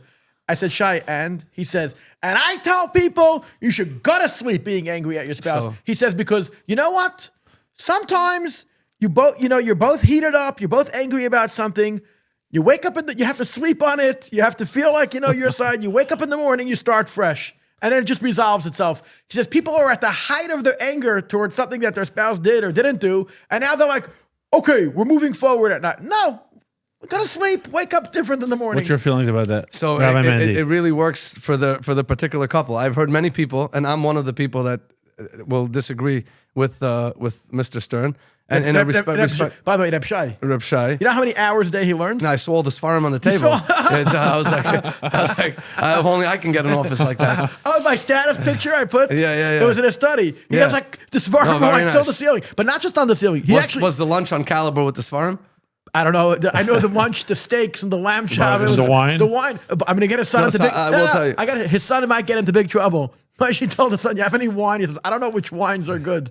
So he said, "Take any bottle." So he pulls out a bottle of wine. I start laughing. While he turned around to answer a call, his son works for him. He called, whatever. I Googled it. It's a $200 bottle. You're not kedai to have it. B'nai malachim. If they're not malachim, they're b'nai malachim. They deserve suda shleima b'shaita. Why not? Yeah. Thank you. Anyways, so everybody's got to do what works for them. For me and my wife, yes, we don't go to sleep with the negativity in the bedroom. And it's not like, you're going to sleep grumpy. It takes a few hours, but you sit, you talk, and you work through it, and it's as if it didn't happen. You know what I'm saying? And I don't like to go to sleep with that icky feeling and that cloud in the bedroom. But I do know a lot of people that have told me, I have this conversation with people, and for some people, like what Reb Shai said, to wake up fresh and it works for them. So it really, either way works. It's just what works for you in your marriage. I don't think it has to be one way or the other. As a chassan teacher. You want to hear something about humility? One second. Well, wait, you're going to tell me we're going to forget. No, so I just want, on the topic, chassan teacher, do your guys call you a year, 2 years later asking shalom bayis things? 6 months later, 3 months later? So a lot of guys call me. And what are the biggest questions to ask you? So most of them call me for a halacha question. And sometimes I do get called for shalom bayis issues as well. I will say that biggest one. What are the biggest? There's a lot of good chassan teachers out there, and especially now with LMAAN YILMEDU made a chassan teacher training program and the Taras Habayis and all that. There's a lot of I actually had discussed to teach. Resources. There's a lot of new chassan teachers out there that are doing very well. Not as good as you, obviously. No, but some. Why not? Everyone. You have to find the. You have to find the. And by the way, he's putting himself out of I business. only do. It's true. Well, it might be Someone good. asked me. You're teaching the chassan class course, right? I did the halachic part. Rabbi Simpson did the Shalom Bayis part from Cincinnati, and Rabbi Lipsker, who's the top of the top, him and Rabbi Shmerlin. These are the top guys. Mendy Lipsker from Sherman Oaks? Oh, he's a kosher. He did the more intimacy parts. So a guy tells me, you're teaching the halacha part, the first segment of the course, it was like 12 classes. Aren't you like, it's going against your you're creating competition. And I told him, I don't look at it that way. First of all, Parnasa comes from the Eibishter. There's a Gemara in Yuma. The Gemara says, "Ein adam negeh b'mlei nima mashemuchan lachavere." If it's muchan lachavere, if it's set aside for you, if it's designated for Maishi, I will never be able to touch it. Now, of course, I can get in your way. People can make you problems. They could try to snatch a deal. But that means, like the Alter Rebbe writes in Igaras HaKodesh Cafe, it means it was never supposed to be yours. And if someone harmed you, the Eibusher will get even. But you have to look at it that this was never supposed to be yours in the first place. If it's supposed to be mine, it's going to be mine. 100 chassan teachers later, 500 chassan teachers Mendy, later. what's the most common Shalom Bayis question you get after people get married? They're usually not concern? great questions. I mean, I don't know if it's, I can't zero it down to one. Most of the time, they're not calling me for chassan bayit. They're calling me for like halacha, what do I do about that? Who should I talk to about this? Or, sometimes, unfortunately, you have an infertility thing. So I just guide them to the right people. Back to humility. You had a humility. Yeah, so there's the Gemara in Erevin says. Speaking of humility, He said Erevin. Now we can get back into Erevin. So Erevin says, humility or Erevin? What? Humility? You're talking humility now? The Gemara in Erevin and Daf Yud Gimel talks about Beishama and Erevin Beisila. became so controversial in Crown Heights. I have a feeling that there's some people that take their Gemara Erevin and they hide it. So I'll tell you what. No Erevin. You have. It says that for 3 years, Beishama and Beisila had a dispute. Halalu Eimer Malacha K'Meseinu. One team said the halacha is like us. The other one said the halacha is like us. And Baskal comes out and says, Elu ve'elu divrei Elokim Chaim. They're both words of Hashem, but the halacha is like Beisila. And the question is why? Beishamai were mechaded itfei. They were sharper. They were, they were a higher level of learning. The Gemara says because mipnei shenaychen va'aluvin hayu, they were more humble. Because Beisila was more humble, they would quote Beishamai's psak before their own psak. If you came to ask them, because of that humility, they were zeicha that the halacha should follow their opinion. Right, man, you grew up in a smaller family, right? I grew up in a family of 2, just me and my sister. How do you see that? And my wife is one of 13. Right. Wow. So that's my question. What's the contrast, the difference? So for me, how do you see the differences, how it played out? Oh, it's very, very different. It's extremely different. Like my house growing up, at 8 p.m. is a museum, right? It's quiet. Like no one's disturbing you from your sleep. Like there's no one making noise. And I remember I stayed in your house as a kid once. I remember it was so quiet. It absolutely, he probably didn't know what to do with himself. You know what I'm saying? It's like, but I also wasn't. So what do people not understand of growing up in a small family? Because most from people, Baruch Hashem, these days are big families. What do people not know or different that sticks out in your head that you realize was only when you got older? No, so all of my uncles, Baruch Hashem, had a lot of kids. So I was not like never seen a big family. Every time I went to my cousin's house, the one on Crown Street had 10. The one on Empire Boulevard had 10, 11. The one on Eastern Parkway was 6 or whatever. There were plenty of cousins and just in immediate local Crown Heights. So the exposure to large family, it wasn't my immediate family, but it was my very close family, first cousin level. So it wasn't like it was a culture shock, but I try to be a little social, so I fit right into my wife's family. I think maybe my mother-in-law might have other thoughts, but I think. Do you think you're less social if you grew up in a small family? Not necessarily. So, what are the main differences that you see? Again, or you don't see? I don't. For me, not so much. I don't think it really. I was always with, like in class, we were always social, either getting along or not. But there was, it was a social construct of some type. My brother we claims, hung out. We always. I mean, your mother's has a degree in psychology and all of that, so it obviously means a lot more than what I'm saying. But yeah, go. My brother claims that people who grew up in big families, they're less needy and they have less expectations because they're not used to getting so much attention. That makes sense. So I will tell you, I as a kid, and my parents were very middle class. I had everything I needed. It was never like I think it wasn't spoiled. We had my parents are Israeli. My mother's a good old fashioned Israeli mom. She loves her kids, and she went all out for her kids. But there were rules. There was no games. Bedtime was bedtime. Supper time was supper time. But we also got more than we needed. Like if I wanted a toy, and there was no like when you have 10 kids, that's possibly could be an answer to what you're saying. And attention. Like, what about attention? There's never a lack of attention. Exactly. You already have 2 kids. Yeah. But your father traveled a lot. My no? father traveled a lot. Yeah, my father still is a shaychet, so He still travels? he's still a little bit. Far? No, but as a kid he traveled a lot. He worked in Empire. Did you get involved in help? You're involved in so many non-for-profits and doing so much volunteer work with Shomrim and Chesed Shalemis. Saskim, yeah. Saskim. When did you start getting involved in all these extracurricular stuff? So a year after we got married, that's when I really started getting involved. But again, I always saw my mother involved in these type of things. I always saw my father was the type of guy when I was a kid, and I've seen this a few times. Father's handy, and I'm not. My wife is more handy than I am. But I've seen my father multiple times. So you'd stuck on the side of the road. Stop over, pop his tire, take care of it. Like Pop his tire? Pop in. Pop it out and pop the other one in. Okay. No, yeah, like I know the Hershkops, so like the They guy had either a pop leak your or tire needed, or help like he'll you. go help a guy with gas to the local, bring him. So like this is stuff like I remember vividly a few times there were people in the neighborhood that. This is pre Dvorah Benjamin and Karen Simchas Chasam V'Kala, which is a phenomenal. It's a mitzvah rabbah. It's not just Chnasis Kala is referred to as it's a tremendous high thing of tzedakah. And so I mean, I've seen my mother. I could remember at least 10 times in my life where there were people from Israel or whatever that couldn't afford, and my mother Pashat went to different people's houses in Crown Heights and called them and secured a few $1,000s to help them get married. So these are things that I've seen. Of acts of chesed. Chesed was always something that was pretty much in the DNA. So once we got married. It's definitely in the blood that people know that they could call you for a favor. And I have to say, this is the first time ever saying it in a public setting. I had a crazy, people think Shomrim like chasing people that are stealing Amazon packages. I had a crazy story this winter. I don't know if anybody knows that in this winter, 2026 was a crazy winter. Major snowstorms. We had one snowstorm, 3 feet of snow. Like, to go into a car wasn't even thought of. We have a special needs child. He was in a Shabbaton in Borough Park. It happened over Shabbos. And we needed to pick him up. Now, you can't helicopter, you can't call the police, you can't call the fire department, you can't get a car on the road. And I called you up basically saying, you're my lifeline. I have nobody else to call.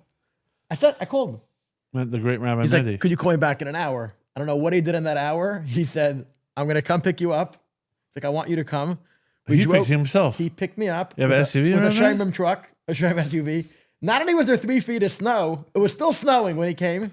Could barely see out the windshield. We drove there slow. We were the only car in the road. No cops, no fire department, no ambulances. Remember we did that podcast with Chaim? Drove. Yeah, that was also another crazy snowstorm. Another one. Drove to Borough Park, picked them up. They were shocked. Drove them back. No fanfare. No telling anybody. So you're obviously, when people think of chesed and a huge favor, you're on people's minds, which I feel bad.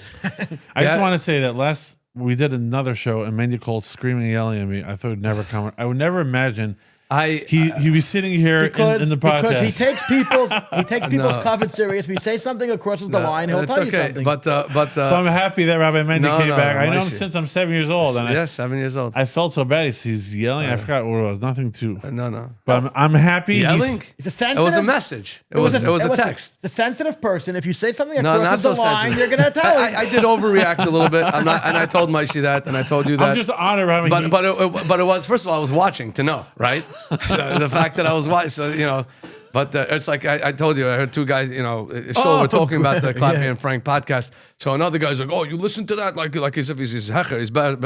And then all of a sudden, like 20 minutes later, somebody else would mention something, and the guy has what to say, and he knows who said what. I'm like, no, my friend, you don't get to call people out when you're watching it yourself. You know what I'm saying? It's not a bad thing. It's okay. We know you're watching. You have good guests.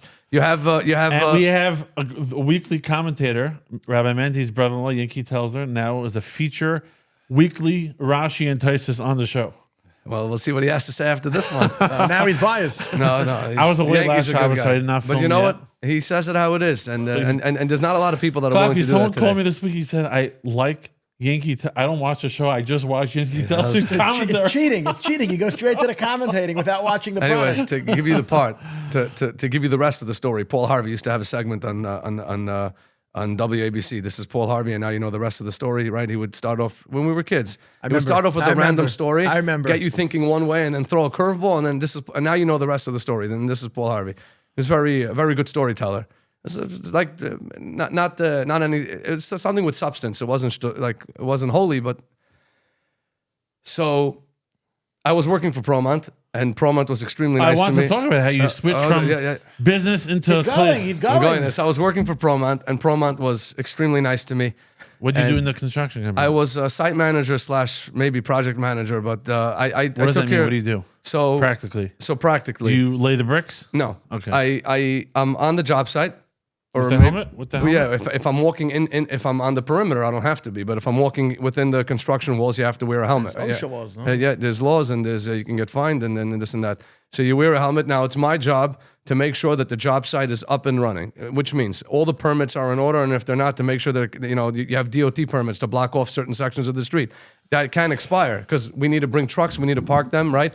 Or I have to make sure that we're in OSHA compliance. I have to make sure we're in DOB compliance. I have to make sure that the work. I can't have a guy dangling off on the third floor, and if his harness is not tied in, the whole job site's going to get shut down. I don't want that injury either, right? I have to make sure that if it's 90 degrees outside, that the guys are taking. So I give them a safety talk in the morning about dehydration and what to look out for and different things like that. Ever give guys pure aloe to be hydrated? Well, we didn't have pure aloe then, but maybe we should make a push for pure aloe on construction sites.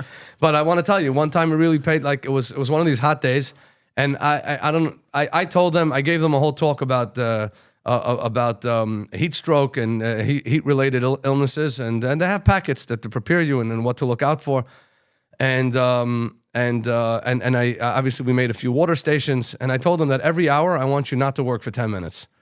Just besides for your water break here and there, just take it easy in the shade, because I'd rather get 50 good minutes of the hour and look.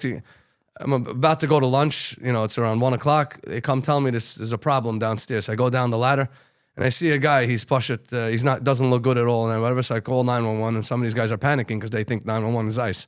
It's not. It's not. It's and go explain to them that the police department here doesn't really enforce any of this. It's really, and I tell them, listen, he's on the job site. Human life is more important than all these other considerations. They had to lower a ladder because the fire department came. They got him out. Baruch Hashem, I caught it in the early stages, and we gave them not cold water. You're not supposed to give cold water because it takes your body time to regulate it. You're supposed to give regular warm water in such a scenario, and but even a guy like that comes back to the job site, right? He needs to get me a letter from his doctor or from an urgent care from a doctor that he can cut me as fit to work. What are you saying with this? Where are you going with this? I'm saying it's my responsibility. Oh, you're saying your job. What happened? You own the job. You own the construction company, right? The guy comes to work the next day, and now he collapses again. Why'd you let him on the job site? Yeah. So I actually take that and I save it. I send it to the office. We have a file. We have and big lawsuits. All the safety stuff. No Malav Malka. You made sure everything was also that a lot of times, today we have technology. ProMont actually has a company called SmartCon where they save contractors a lot of money. A lot of times you do your architect and it draws up a set of plans, and your structural engineer draws up a set of plans, and they're supposed to match, but not always do they match. And all of a sudden you start building and you realize Man, when you went out with your wife, were you planning? Did you discuss you're going to become a rabbi, or did you say you're going to work in a construction? I honestly site? thought my wife. I think that my wife thought we're going on shlichus, but you let her on to. She claims I did, but I don't think so. Maybe I liked her that much. I didn't. But I think I could say we're on shlichus in Crown Heights. 1,000%. In more than one way. So did you look for shlichus to get married, or you went straight into construction? No. You cuddled? No, I actually. So let's finish the construction. The construction, basically, my job is to make sure it gets built right, that it gets built correctly. Any RFIs, any requests for information to deal with the architect, and this to make sure that the workers are doing their job, that they're safe, and no that's problem. Done. Next. All right, so after we got married, right? I went to Kailo, and I actually learned a little bit because there's, who am I fooling, right? So I learned a little bit, and I have a good friend, and he was teaching part-time in Darkei Menachem, great school. and he was going away for 2 weeks. So he told me, "Do you mind taking me over?" I really wasn't interested in doing it, but he's a really good friend of mine, like a really good friend. So I said, for you, I'm going to do it. If you can't find anyone else, I'm in. So I went and I took him over for 2 weeks. And it happens to be that they had some other teacher, there was a vacancy mid-year. He had to leave something. I don't know if he was. You worked with my mother in Darche, right? With your mother? Yeah, absolutely. I used to speak to her all the time. So then they came over to me like, "Oh, we need someone to take over, the third or fourth grade just to the end of the year because he left." I'm like, "No, you gave a pretty decent class and we're happy with you. So could you please stay?" So I'm figuring if I go to Kailo or this, I'm still teaching Torah and they really need it. I mean, so I stayed. And 1 year became 2 years, became a few years. A couple years down the line, it just became a little bit, difficult with the parnasa. The family grew. So I actually went to I was working before Promont, and you see how everything is Hashgacha Pratis, and then we'll see from Promont to this. We'll do it all in one. So I was working for a company called Three Bows. So it's a woman and girls clothing company where she would design. Your cousin. Yes, Rihanna Afton. Yeah. She closed down the company. It's a cash advance store now. It's right next to where the next to best the best. is. Next to the best. Yeah. So, anyways, she had a couple of staple items that she made that was very good. That was a good seller, and there were other like women. Other from women that wanted to get into the space of making clothing, tznius clothing or whatever, and they would go through her and they would give her the design and she would produce it for them and whatever. So I was in charge of, payroll for whatever was needed. I dealt with the shipping a little bit. I dealt with China to make sure that things you can go by boat, you can go by air, depending on when you need it. Also, there's a lot of money on the streets. Not everybody pays their net 30s, 60s, Really? or 90s. No, people don't pay. Yeah, so I who knew? I actually collected a lot of money without having to throw down. No, I was very, and Manny says if you speak nicely to people and you I got very good. And then one day it dawns upon me, I'm there, and again it was very good. I realized that everything I'm doing could be done automated, like the shipping. Like, why are you paying me a salary? Why are you paying me a salary when? So you fired yourself. So I had a meeting with her, and I told her like. She's like, "Yeah, but you're family," and I said, "I'm not upset. I'm thinking. I know I know the deal here because I'm very much involved in everything, and you don't need to hire me. You can Are do you trying 90." to fire yourself in Aloe also? Or is that maybe this show? I don't know. Hopefully this show doesn't. Listen, Aloe didn't give me a pink slip yet, but you can't. You can't. Nobody's invincible, right? Everybody could get humbled. What do they say? The cemeteries are full of irreplaceable people. Exactly. I hope never to get to one, or at least anytime soon. But the bottom line is that. So she's like, "What are you gonna do?"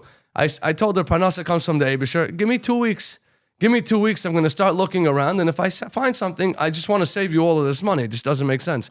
This is after Darche. After Darke, I was there. I literally, Three Bows was on Empire between Kingston and Brooklyn, just to give you, right? My apartment where we lived was on Empire and Balfour.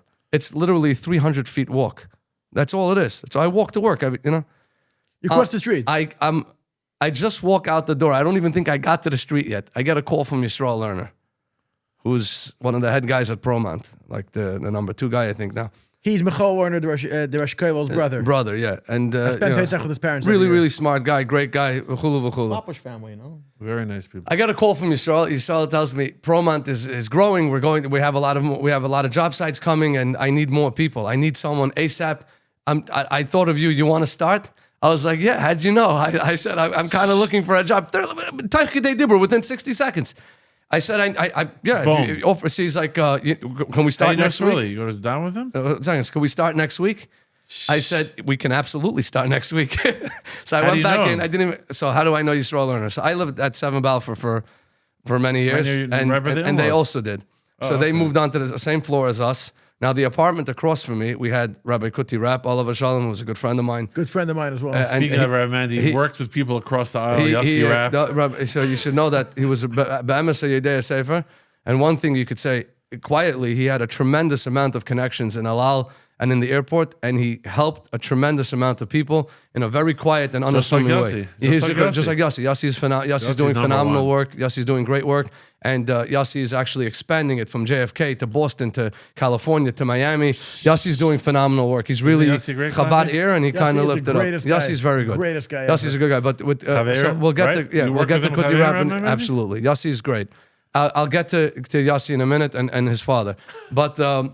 So really learning. there was a woman that lived directly across the door from me, and she was an African American woman, very big, very nice lady, and we would see her from time to time.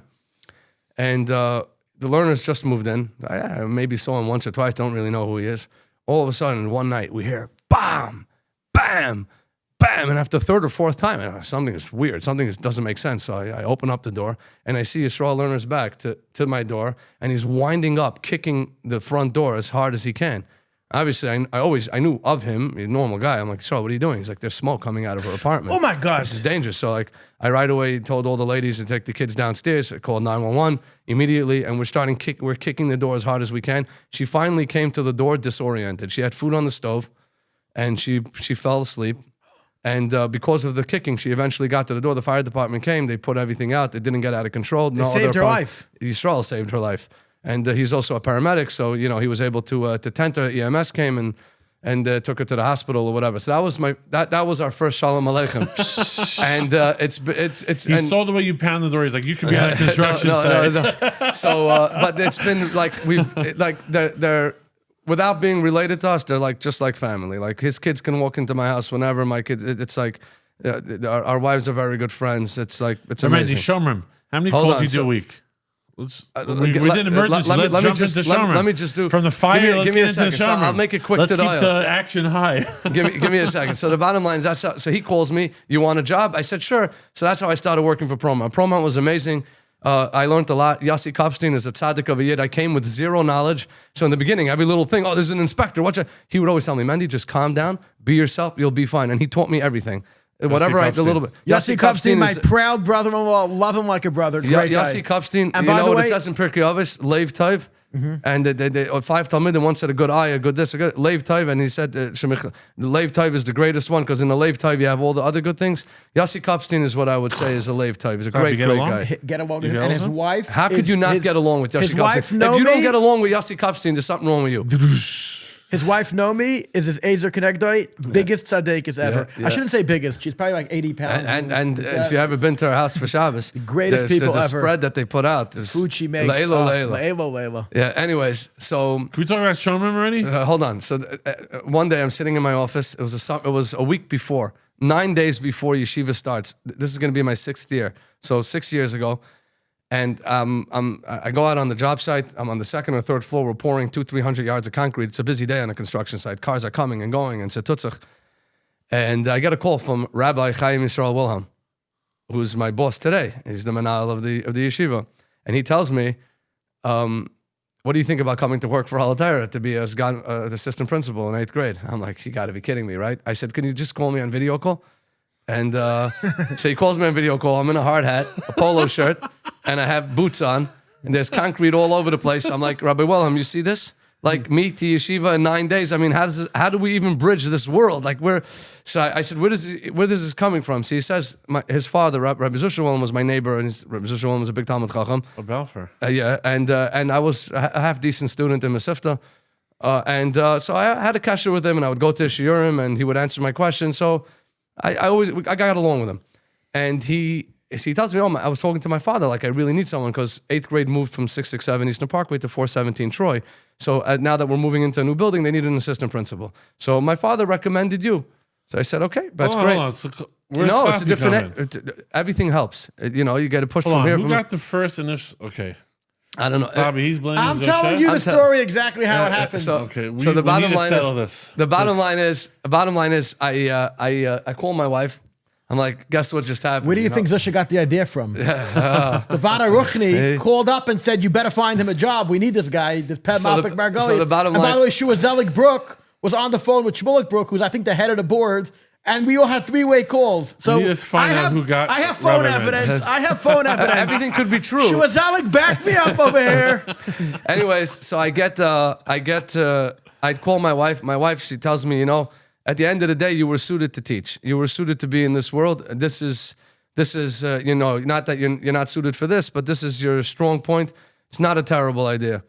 So I call the Rav of my shul, Rav Moshe Raport, who's a big Talmud Chacham, and a big tzaddik. And he should be on this podcast one day. 1,000%. And just a special yid. And he's like, oh, for sure, you have to do this. You have to do it. It's not even a doubt. By the way, Rabbi Raport, when he gets on your case, so you have to pressure. So now to make things a little bit more interesting, I'm still thinking about it. The next day or two, I get a call from a friend of mine who's in the construction space. He says, my company is growing. I need another senior manager. I know you have experience. I want you to come to work with me, and I'm offering you a starting salary of this, which is 30% more than I'm making today. Okay? 25-30% more than I'm currently making. Grab it. Hold on. So I tell him, you really had to call me now? Now that all of this is coming down on me, I'll tell you this, you couldn't call me a month ago or in a month? So I call up, I don't know what to do, and we just moved into our house and we did renovations, and I still owe money from it. You have to pay up chayvus. 30% is significant. So Moshe Raport tells me to go to, my wife and kids were upstate then, so I went to the oil. I had all the time. I'd learned, and I was in no rush. And I went in, I was a chutzpahdik for the first time in my life. I wrote to the Rebbe that I need guidance. I need real guidance. I need to know what to do now, and I'm stuck. And time sensitive. I know my brain's telling me one thing, my heart's telling me another thing, and everybody else is telling me something else. So I'm gonna walk out of the oil. I'm gonna open up after I wash my hands the first Igros Kodesh I find, and that's gonna be my message. I'm asking for clarity. It's a little pushy.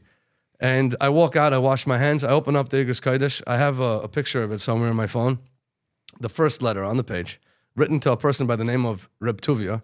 The Rebbe writes over there, thank you for telling me that you're getting back involved in chinuch hakosher. Lekarev, libam, shel tamidim, la'avim, shabashamayim. That's how it starts, first line. And he says, and we know that the Alter Rebbe says, it's b'shem the Alter Rebbe brought, or maybe the Tzemach Tzedek, that when you do tzedakah, nasa moiche v'li b'zakin elef pa'amim kacha, and if that's by physical tzedakah, how much more so by this? Hashem should bench you, and that's it. That's a home run answer. There's no doubt. I called up my wife, I sent her the letter, I translated it, I said, decision made, right? There's nothing. So I called up my my friend who offered me the 30% raise. He's a Lubavitch. He's like, job is off the table. After such a letter, I'm not even. That's it. I never knew this story. That's the other part I was telling you about. And then I called up Rabbi Willam. I said I'm in. I actually walked into the building like 2 days before yeshiva started. I got my office a day before. You gave him the helmet, or you? No, no, I still have the helmet, by the way. But yeah, so that, you might need a helmet dealing with 8th graders more than you need on the Baruch job. Baruch Hashem, I want to say that what goes on in our building is Stays unique. in the building. No, it's unique that the 9th graders, the 10th graders, people from 3-4 years ago, they come visit Rabbi Willam, they visit Rabbi Brisky, they'll visit me, they'll visit some of their old teachers. We have a tremendous amount of kids that are still in Mesivta or beyond Mesivta that will come back and say hello when they walk by the building. And whether they're coming to me or to Rabbi Willam, to Rabbi Brisky, to their teacher, or sometimes to all of us. So there is. So what do you prefer, the construction site or Troy Avenue? And what's the biggest difference is working in a private company versus a masjid? So the stress of a construction site, of dealing with the DOB and dealing with, But every day you're paying interest, right? On these loans, there's a huge pressure to get the jobs done, right? Yes, you have that as well. So you have that pressure, and you have the pressure from the city, especially that my last project was in, right across the street from the Barclays Center. So in Yuppieville, it's not easy to build, and they're very into calling and making complaints. And even though when there's nothing, Baruch Hashem, we kept the job site open with Hashem's help, 90-something%. There was one audit, but for the most part, we were okay. So there's that stress, but and I don't have that stress anymore. So that I'm happy is off my head. But at the end of the day, when you build something and you make a mistake, it's bad. It's a change order. It's a Torah Chasam Amayim Shel Yisrael. It's my job to make sure it gets right. And here and there, I didn't get it right, and the wall was built out a little bit, so you got to bring, let's say, like blue diamond cutting, concrete cutting, which is by a good friend of mine, David Katz, a local person, a tremendous yid, tremendous obviously, one of the best people I know. And so blue diamond concrete cutter, shout out, if I'm allowed to do that. And so I would have to call someone. I called Blue Diamond then. He's since bought it. And they had to shave off, it's a couple $1,000 and they have to shave off the excess brick. And they do it in a way that it doesn't cause vibrations and it doesn't, right? So those are fixable. When now, in my job now, if I tell a kid something, or if I say the wrong thing, or if I do the wrong thing, it could leave a scar for life. So the ill effects are 20, 30, 40, 50 years. And we don't always get it right. A real mechanic. It says Chayim Umavis Biyad Lashon, right? Shlomo Melech says. And what you say to somebody can lift them up. I'm a new parent. I'm sending my kid to Altair next year, and he's starting off in this Mechina division. Really? I'm very confident. Yeah, I already signed the contract. They ready to tuition. No, whatever. That's why you speak so nicely about Altair lately. I noticed. No, but I'm just saying, I'm very confident now. Now you're more confident. I'm more So confident. so the pressure of not saying the wrong thing, and unfortunately I'm not perfect at that. It's still a work in progress. Is the biggest, to make sure that you don't make anything worse, only better. The main thing is that the reason why they keep on coming back is because it's personal. What I find is the biggest tip. A lot of kids share things with me. My brother's not feeling well. I came late because I had to babysit. So, a week later or a couple days later, hey, how's your brother feeling? Or just remember even insignificant things they told you. I went with my family to Florida. Oh, how was your trip? Did you enjoy it? And then they see that they matter. Oh, what do you mean? Rabbi Hershkop remembers what I'm saying, like regular thing. And it's not anything significant. I mean, it is, but it's not anything. I'm not doing anything wow. I'm not doing, just paying attention, noticing. And then sometimes, like Yosef Atzadik, what got his ticket out of jail?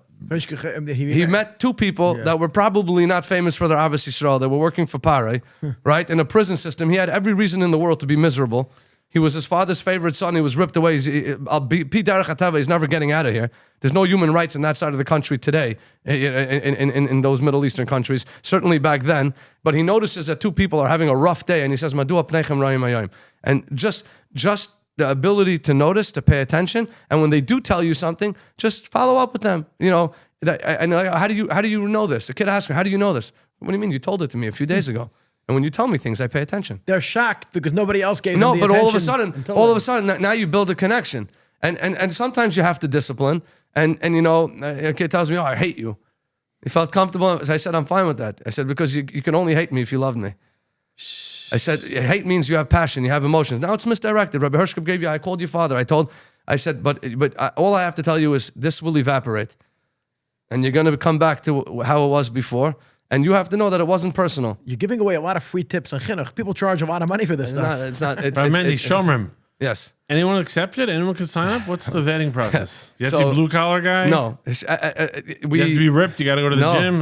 What's the qualifications? Common sense is your biggest asset. Being smart, knowing, you have to know how to de-escalate. Baruch Hashem, the de-escalation is getting better and better. Most of our calls end up, you never end up hearing about them because the situation was de-escalated. I'd like to have people that are not teenagers. They should be at least 21 years of age. First of all, very practically, if a guy's 900 pounds, it's going to be very hard to chase somebody stealing Amazon packages. Correct. So again, it's not only about, package thieves is a very small percentage of what we're doing. You guys caught my Amazon package thieves twice. Amanda, she was actually recently arrested again. No, and then a few years ago, Bobby, by the please detectives. let her. I buy from her all the time. So, no, I'm just kidding. No, the other time it was a guy. Amanda was the lady. Then the guy you also caught the guy. Yeah. And the great thing about Shomrim, it was a Cousins from East New York. Benzie Cousins. Benzie Cousins, no games. He no games. Benzie Cousin is a brown belt in Krav Maga. He knows a little jiu-jitsu and Muay Thai as well. He's going to be a black belt soon. He actually runs a Krav Maga school in Crown Heights. Him and Yassel Friedman are called a traditional Krav Maga. I actually go to this school as well, and I'm a student there a couple times a week.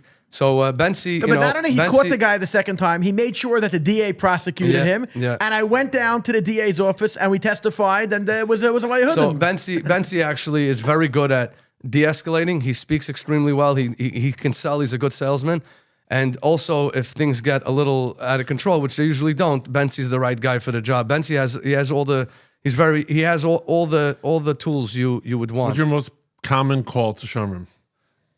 Lately, the most common call is for people acting erratic in the street. We have a lot of people that are emotionally disturbed, non-Jews and Jews, and a tremendous amount. We get at least 4 or 5 calls a day for these type of things. So, and we have to settle them, de-escalate them, And usually we get out ahead of it, so you don't even hear about the issues that happen. But What's the current relationship between the police department and Shomrim? the police department in Shomrim has a very good and Is it strong competitive? Is it respect? Why would it be respect. competitive? You're helping them. respect. So I don't know. Again, understand that Shomrim as a whole, as every neighborhood runs itself, but we have a shaykhus with one another. We help each other out. We give mutual aid to one another. Now, understand that when you have a police captain that now becomes the commanding officer of the 71st precinct, but he came from Flatbush, he has very good experiences with Flatbush, right? So I recently met with a higher ranking guy, and I never met him before. He was never in Crown Heights. I started talking to him, and he's like, "Oh, I'm already sold on the Shomrim concept. I was in Flatbush, and Bob Moskowitz, the executive director of Flatbush, I love the guy. So it's an easy in for it. Or someone was in Crown Heights, and now he goes to Queens, and now he's a CO in Queens or a commanding officer in Queens. Oh, the Crown Heights guys, they were phenomenal. So Queens Shomrim, so that's very, very helpful. But yeah, we help them out tremendously. Baruch Hashem. Are they looking to arrest people, or it's bad for their numbers? Could you talk on that? No, they'll take the arrest if they will. can. Yeah, because it closes out the crime. It means that they're being effective. But I thought, isn't like showing less arrests better, or that's not true? Less incidents is better, but if there's an incident, you want to close it. Absolutely. Now, what we've excelled in the last couple of years, we've invested hundreds and hundreds of thousands of dollars in installing cameras and different things to protect our neighborhood, to protect our community. I'll just give you, a kinnis shluchas. There was an older shlucha crossing Empire Boulevard. She was struck by a vehicle in the front of the vehicle, so there's no way that he didn't see her, and the guy drives off. We got a Shomrim call, a woman hit by a car. Of course, Hatzal is there as well.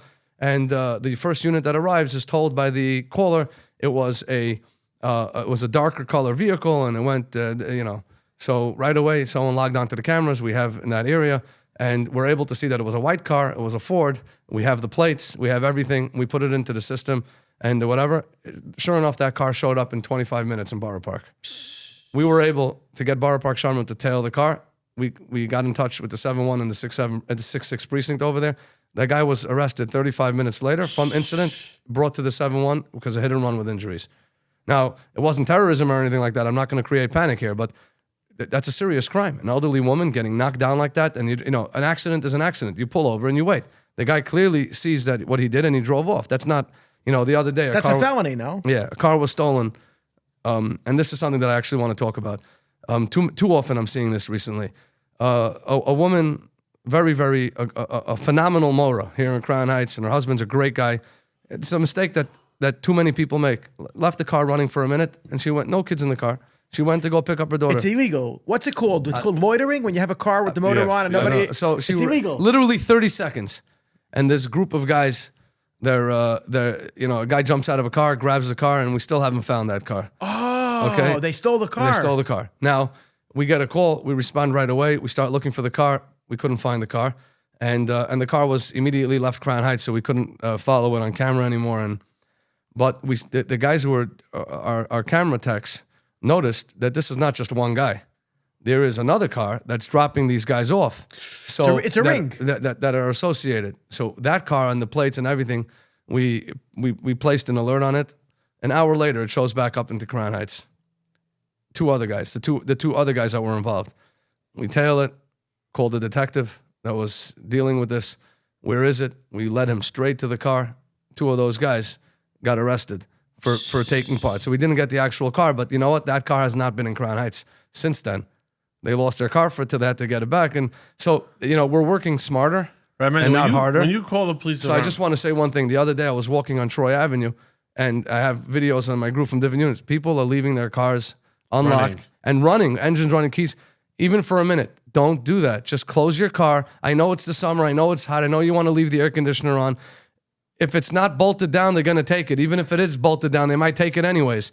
Do not leave your car running. 1 second. It's not a real podcast in 2026 in the Frum community if we don't ask you your opinion on electrical scooters.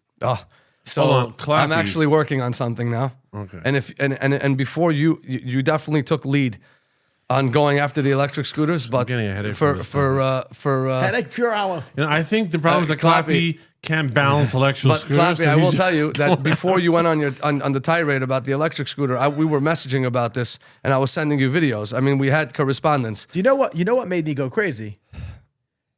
I have more videos. Shua's son came out of I the have grocery more store and got videos. ran I have over. more videos on my phone Who's Shua? of I don't want to say his name. of injuries. Last summer, there was a kid that was almost ben chaim lamavis, as per Atzala, on the way to the hospital. And for the first 24 hours, things were extremely tense. And Baruch Hashem, he made a full recovery, so there's no story to tell. And obviously, I'm not going to release that video. But it's not good. It's not, the electric scooter is a very dangerous toy. Now, of course, if a person's going to wear a helmet and if they're going to follow all the traffic rules and if. But look, the poil, everybody cuts corners. And they zoom in between cars. I almost hit a few people. I'm driving down Albany Avenue, thankfully, at 10 miles an hour. And a guy just... Right, Mendy, how to avoid Amazon theft package? Anything you can do or there's nothing you can do about it? Yeah. So, first of all, be a good neighbor, right? I know that my next door neighbor or the guy across the street from me is in upstate for the weekend and he got a package. I take a picture of it. I send it to him. I'm like, hey, by the way, it's going to be sitting right on the inside of my front door. You know what I'm saying? It's not a big deal. So you could do that, number one. Number two, if you know you're going to be upstate for a week or two, stop with the Amazon. Don't send it to where you are upstate, or send it to a place where you know people I get messages on are. my block all day. Everybody in my block that goes upstate, they forgot. When they go on Amazon, they forget to put their new address. So by mistake, it's going to Crown Heights. Then they put on the block, I already got a bunch of packages. Could somebody run and get the packages? So you see something, say something. Yeah. If you see packages outside somebody's house, take it in. And I do have a neighbor, he's a great guy. Every once in a while, I was like, I'm expecting a big thing. It was supposed to come yesterday, but we left. And I come and I take it in. Third tip. Do they usually steal day or night? Or There's no day or night. It doesn't end. Whenever the crackhead needs money, they're just going to... They're mostly crackheads? And a lot of them are older. There's a couple telltale signs. You see, a guy with a big bag. If you see it's bottles, but you see a guy with a big bag pushing another cart. And, and then some of them are recidivist thieves. Like, they know my name already. I know their name. I know where they live. It's him. Like, you walk by. Local usually? This hasn't happened in a long time. There was once upon a time, there was a guy, his name was Nelson. He used to break. Nelson. He used to break into cars. Someone probably caught him 50 or 60 times. It's crazy. So one of the members then told me he was walking on Nostrand Avenue, and a guy walks by him. He's like, "Hey, what's up?" And he looks up. It's Nelson. He's like, "Whoa," It's next. Shmai Heilig Lefanov. Yeah. So what happened to Nelson by then? Nelson, I guess he realized that this might not be the best part of town for him, or maybe he went somewhere else. What happened? They let him right out? Always. So what's the rules about that? So they don't sit Amazon for a long time. packages and cars. What's the an Amazon penalty? package guy is going to probably sit for anywhere between 12 and 24 hours. Gotcha. Probably. Now, in the past, we've had guys. We once had a guy. Am I allowed to say a name of a perp, or this can get me in trouble? No, whatever. Just say your first name. His name was Derek. Derek. Okay, and he was actually living at 1429 Carroll Street at the time. And this guy was, he was really being greedy. We're talking about 40, 50, 60 packages a day. Okay, this was next level. This is not like one or two, And he was buying mafkas. He knew the neighborhood. He knew every alleyway. He knew how to sneak in from behind buildings to the front. It was very hard to catch. He was like a leopard. He was elusive. And we got him a few times. And I finally, I was going out. It's getting out of control. So I one time was able to build a case against him. I was able to catch him for 25 things at one time. Basically, that's grand larceny. Instead of getting him for every little thing, like we did in the past, we allowed him to go on a little bit of a spree, but documented each thing with cameras and this and that and whatever. And then when we got an arrest, we arrested him for all 25 at one time. He got arrested for 25 different incidents in one. Now, some of them were over $1,000. So that became a felony. Now, even a liberal judge, he gave him after a plea deal 2 years in jail. So the community got respite, and then he moved out. He got some program wherever he was on out of Crown Heights. So that has been done before. But that, how much time it takes and surveillance and we didn't have the camera systems we have today.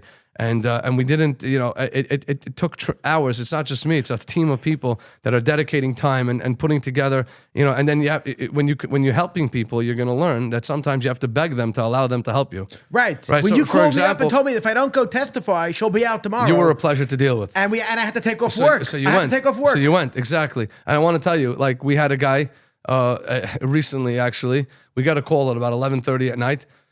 And this is a guy that had history, hate crime history. He's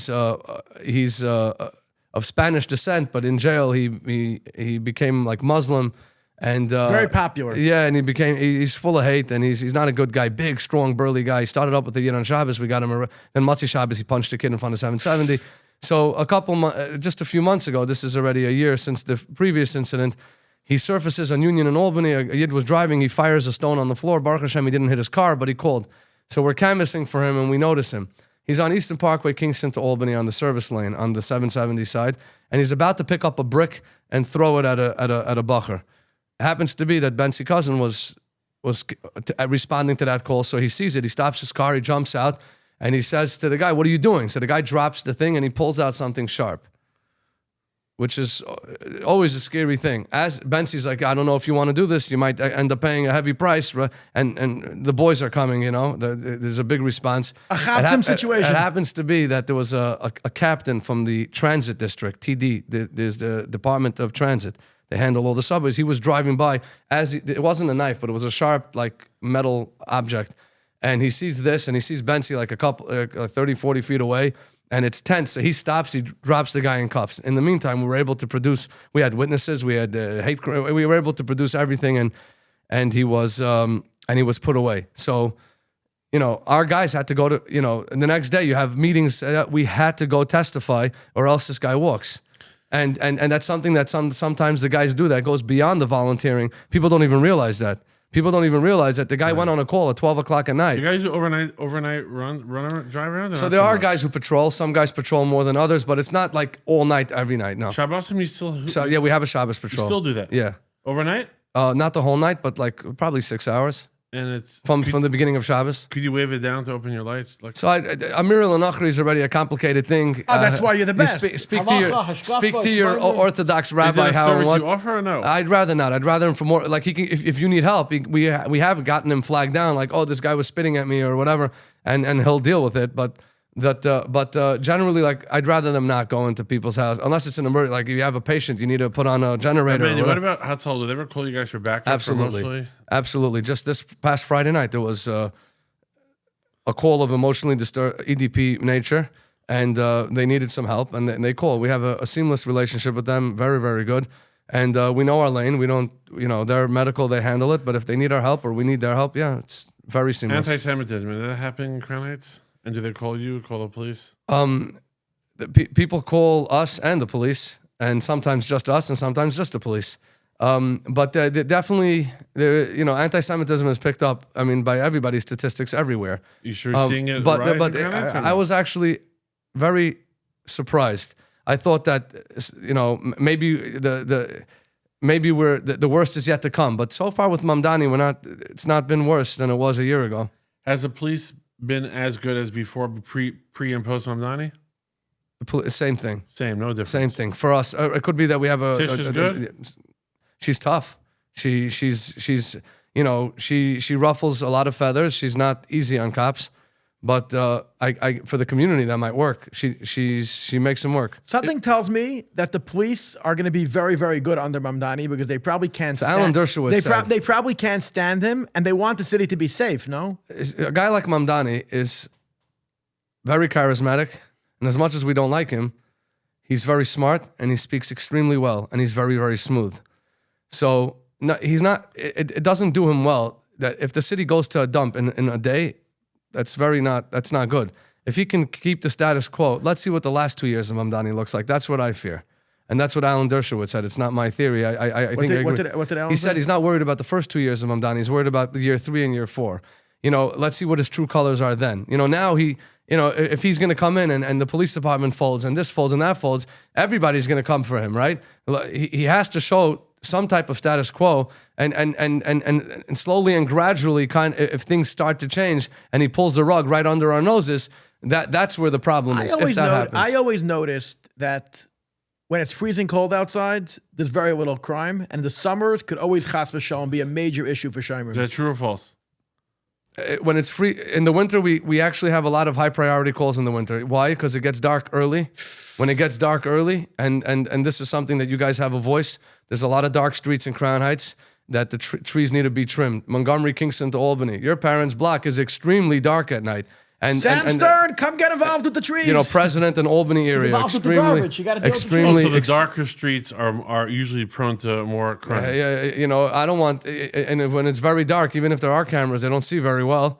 So the trees are causing crime. I didn't say that. The tall trees, the branches. They block the lights from that exist. My father was against the tree program, and they started putting trees every 2 feet in Crown Heights. I asked my father why.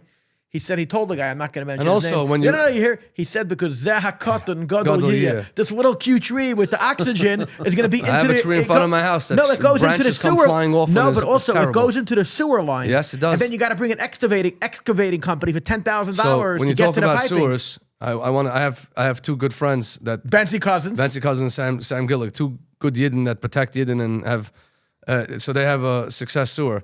And I've actually I had a couple days off once and they needed help, so I actually ran with them. Why? Because they're super entertaining and they're great people, so it's great to be around them. I just get free entertaining and I'm a little sad. Hang out with these 2 guys and you'll be good. Anyways, they have post-construction. This can save people money. A lot of people, they build a beautiful home, nice, renovated, beautiful home, and when you have construction, you're going to have debris in whether it's grout or whether it's some cement or sometimes the construction workers don't care. They'll put a bottle, a 20-ounce bottle or 2 in your 4-inch pipe, and now your 4-inch pipe is not, and a couple of baby wipes. A bottle, a plastic bottle, yeah. Why would they do that? Because they don't care. The guy's an electrician. He just dumps it right in there. Oh my. Okay, God. and then what ends up happening is you move into this beautiful house, and now the flushable wipes, they're not flushable. They should not be put in a toilet. All of a sudden, you're at work. Your wife's panicking because you just moved in 2 days. Everything is coming up from the basement. Yeah. Every time you finish construction or renovation on a property, whether it's a building or a house, you must do a post-construction sewer cleaning. Let them flush your sewer out to the city. And you'll have only nachas. And then once a year plus, you could do maintenance. Remember, if people want to move it to the more cheaper areas of Crown Heights, East Flappers, Brownsville, is it more crime there or not? Baruch Hashem, it's very quiet. I live on Winthrop and Troy, so on the Crown Heights side of the hospital. And our calls that we get in the East 40s and the East 50s and the East 90s, a lot of times they're like missing children, which are emergencies, or my baby got locked in a car or a house, emergency, or a package thief here and there. But our more likely crime is going to be anywhere between Eastern Parkway and let's say Midwood or even Rutland. New York to Utica. I think I have the answer. What's the answer? Because these are middle-income people that have private homes. Exactly. We have a lot of people There's in not buildings. a lot of buildings out there. Buildings are all the right? problem. Buildings and all my crime. neighbors, all my African-American neighbors, all are retired or going to work. They work for the city. They're engineers. They're this, they're that. They have real jobs. So the buildings are crime? Buildings cause a lot of... There's some buildings in Crown Heights that generate... that is quite... Like? Oh, we're not here to pick You want me to on- give you addresses? Yeah, addresses, bro. No problem. Addresses. Wait. Let me say it. The building that's giving you the most aggravation is on Kingston between Lefferts and Empire. Not necessarily, but it's on the list. It's high on the list. It's What not- else? 474 Brooklyn Avenue. Okay. That's Sterling and Brooklyn. There's some mega thief Crown over and there. Schenectady? No. Okay. No? Montgomery and Schenectady. Both of those buildings are not good. 899 and 921 Montgomery. Then you have 1622 President Street, which is again some Are they sticky all finger like guys. program buildings? A lot of them. They're all program buildings. Probably. I don't know that for a fact. I'm assuming Same landlords or different landlords? the buildings that I just mentioned is the same landlord. All the same. Okay. Did the landlords know about? Did you reach out to them? A lot of people did. I'm Okay. sure they know. Okay. I- What else? I- What are they supposed to do? Beat up their tenants? What are they supposed to do? I mean, look, you have they go over to them and say, You have, I don't want to get into this. this space, but you have the Fisher family and the Sperlin family are bringing in, are figuring it out, and there's a lot of Yidden renting their apartments, right? And they're going out of their way to make, they rent to everybody, of course, but they're going out of their way to make it accessible to our community. And there's other landlords that are not as doing it as good as they are. And it's a shud, it's a shame. Mir Hashem, they're going to change. It should change. It needs to change. You know, We're going to focus on the positive. You have to, yes, Because absolutely. the Bachanach told us you have to speak, show them that you 100%. care. You have to focus. And by the way, just because that landlord, I don't think is for whatever cheshbon he has, it doesn't make anyone that's involved there not a good person. And they could be people there that have merits and they're nice and they're kind and they may give a lot of tzedakah. All of that could be true, but they could still be criticized. My point is, what percent of the crimes are coming from these addresses? 50? At least 50%? in my opinion, yeah. I mean, you have facts. My right? opinion counts for something, yeah. In this matter. Perhaps. In this topic. And Nivus keeps popping out. What are So you think crimes happen mostly near buildings, and usually Crown Heights hold is on. very The crime small. also does it come from local or usually random people from outside the community moving? So both. There's a lot of the package thieves are coming from the local buildings, right? So there was this guy again from 474 Brooklyn Avenue. He was a sticky finger guy. We actually put him away for a year. No, you know 'cause we why built they're the stealing? case. They're stealing. But he's not You just know why stealing. they're Like this stealing? guy's a burglar as well. He's not just stealing packages. Let me do the anti-Semitism. You know why they're stealing? Because of the deed theft. Yeah. Well, that's also terrible. Whoever does that. There's no. Unfortunately, there have been a couple of Yidden involved in such a thing. It's a terrible. First of all, it's a chil Hashem of epic proportion, and I love how they make it all. It's not everyone's problem. It's a handful of people. When you have a community, you have 1 million Jews in New York City, right?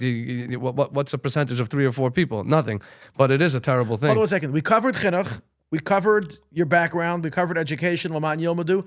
You said you're involved in chesed shalemis. That's like people that die and they don't have family members to pay for a cemetery, for a kfur. What do you do with chesed shalemis? Chesed Shel used to be run by my cousin Aaron, which Maishi knows well. Who's your cousin? Lely. Lely, yeah. Oh, the mechanic. Lely, of He ran it course. for New York. all the years. Kingston, So Pennsylvania. New York Repair. ba- You- I told Lely you changed Kingston for Kingston. He went from Kingston Avenue to Kingston, Pennsylvania. So he ran it for a long time, and he basically did almost everything that needed to be done.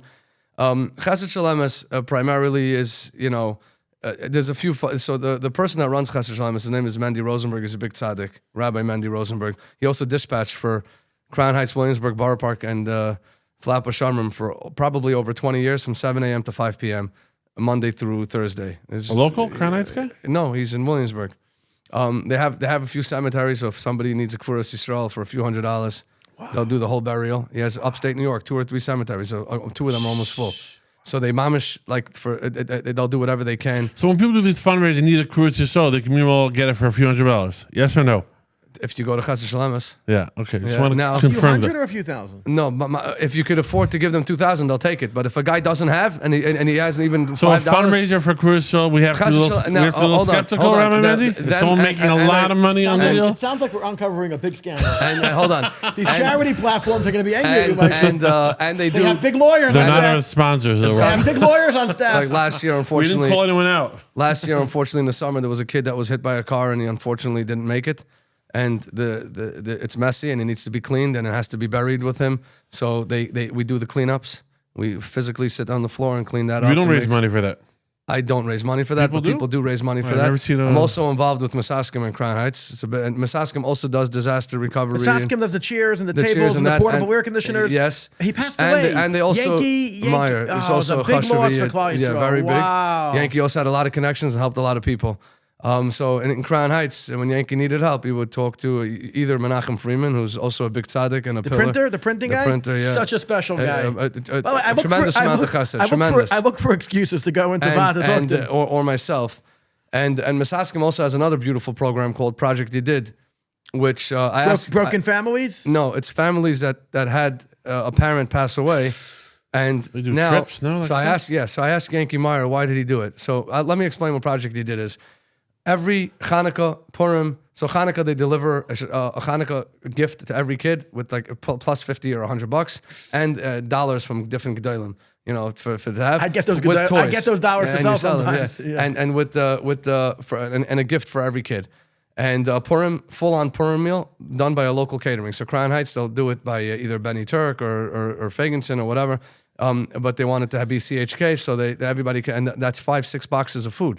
Depending if she has 10 people over for Purim or 20, they'll cater it on the house. Shavuos, a bouquet of flowers and a cheesecake. Chalamaya trips on the house, right? So I asked Yankee Meyer, why did he do it? And he told me that when disaster strikes, there's always volunteers and there's always people. But everybody remembers till Shiva, maximum till Shloshim. After Shloshim, forgotten. He says, I wanted the families to know that we remember them and we never forget. And so multiple times a year, he does these beautiful Randy, things. what Masaskim does that. Beautiful. What age could people let their kids walk in the streets at night? Would you recommend? I mean, it depends on your kid. It depends on where they're walking to. But, I What do you recommend? I would think around 10 years old. It could, and again, what's at night? 7 o'clock at night is different than 11 o'clock at night. But you have to make sure that your kids are comfortable. They know their streets. Like this happens a lot when we have kids from out of town. And even if they're staying, let's say, on Crown and Kingston, but they're staying on, they're at Crown and Kingston and they're staying on Crown and Nostrand, but really they go to Utica and now they're going out of Crown Heights and we find them, gazillion Mr. blocks Shiva, away. we're running out of time. I just wanted to say it is a tremendous, tremendous honor to have such an ish, Sar HaChesed, on the show. Torah Ugdula b'makom echad. Torah Ugdula b'makom echad is not true. Torah Ugdula b'makom echad means Ashiris. I'm far from One day, hopefully, maybe Torah Ugdula b'makom echad. The things that you're doing for Klal Yisrael, the biggest usher in the world wishes he could have this chus. I want to continue to wish you tremendous amounts of atzlach with your Talmidim. Amen. And that you're guarding of the community, b'gashmius and b'ruchnius. It should only be to protect us for happy things. And we should continue to hear good news. Amen. Thank you amen. so much. You A lot guys of are going atzlach. from Chayil to Chayil. Amen. You should know that a lot of people are watching, even the critics, because if in order for them to be to criticize, they have to know what's going on. But this show is not going to be any criticism. No, there could be criticism. It's welcome. I just wanted to end the off. Rebbe Rashab says, "Ahoivus ateichacha, cherish critique shehi talmidcha la'emes." This will keep you on the straight and narrow. Constructive criticism, when it comes from a friend, and this week's parsha, Moshe Rabbeinu gives them constructive criticism. Constructive criticism doesn't have to shtech, doesn't have to be mean. It could be laced in a gift wrap. But if it comes, dvarim hayotzim min halev, nechnasim min halev, and you could really impact somebody. Just to end off, anybody that wants to, and I encourage people to join the LMAAN YILMEDU program, sign up to learn to be a Rav, anybody. To be a dayan. You want to learn smicha, you want to learn about kashrus, you want to learn about Shabbos, you want to learn Hilchas Nida, you want to be a community Rav. They have a program with Rabbi Kasimov. There's so much to learn. They will open up the pathway of halacha for you, and you will be swimming in the sea. There's top-notch Magid Shiurim, Rabbi Kasimov, Rabbi Barber. The program is set up. What if you want to join Shomer? What do they do? Who do they call? They can call me. Or they can call the hotline and get my number. So Got you. And say they want to join. You want me to share the number? If you want, yeah. 347-489-1543. Everyone has it anyways. So 347-489-1543. You can send me a text. You can introduce yourself. The number one skill you need is common sense. Be smart, be able to de-escalate. The rest can be taught on the job. And obviously, you need to, if somebody's married, their wives have to be on, What do you guys fundraise for? What's you have equipment? Yes. Patrol cars. So we have 4 beautiful What's your vehicles. cost? Hardcore. People want to know what you. The last Everyone 2 has years, their own cars, right? Yeah. But then the organization also has 4 cars with insurance. Okay. So it really depends on how much we invest. But in technology, the investment has been to the tune of a few $100,000 the last couple of years. And cameras. And not only cameras, but primarily cameras. And the more we have, the more we realize that we could always use more. The bigger the network is, the more, and that allows us to be proactive because someone's not always watching, but a lot of times we see, hey, there's a guy walking down Kingston Avenue and he's acting a little erratic. We don't even wait for the call. We're there. We already, show a presence, de-escalate it, move on. How fun? I just when someone's stealing or something, they have plates. Are usually fake plates, or how do you track it? So interesting. Sometimes the out-of-state plates are not registered, or there's no insurance, and even if they hit and run, and now even we capture the plate, but there's no insurance on the car, so your insurance is going to have to. But you can still track it, or they're switching. You the can plates? track How it. smart are they? Are they always sometimes switching? some of those guys switch it All day, Yeah, every day. and sometimes we have. It was on a Mercedes in the morning. It's on a Toyota Corolla at night. On a minivan the next day. Yeah. All right. Thank you so much. Thank you We so want much. Thank you very everybody much to for having watch me. and subscribe to the channel. Thank you so Yes. much.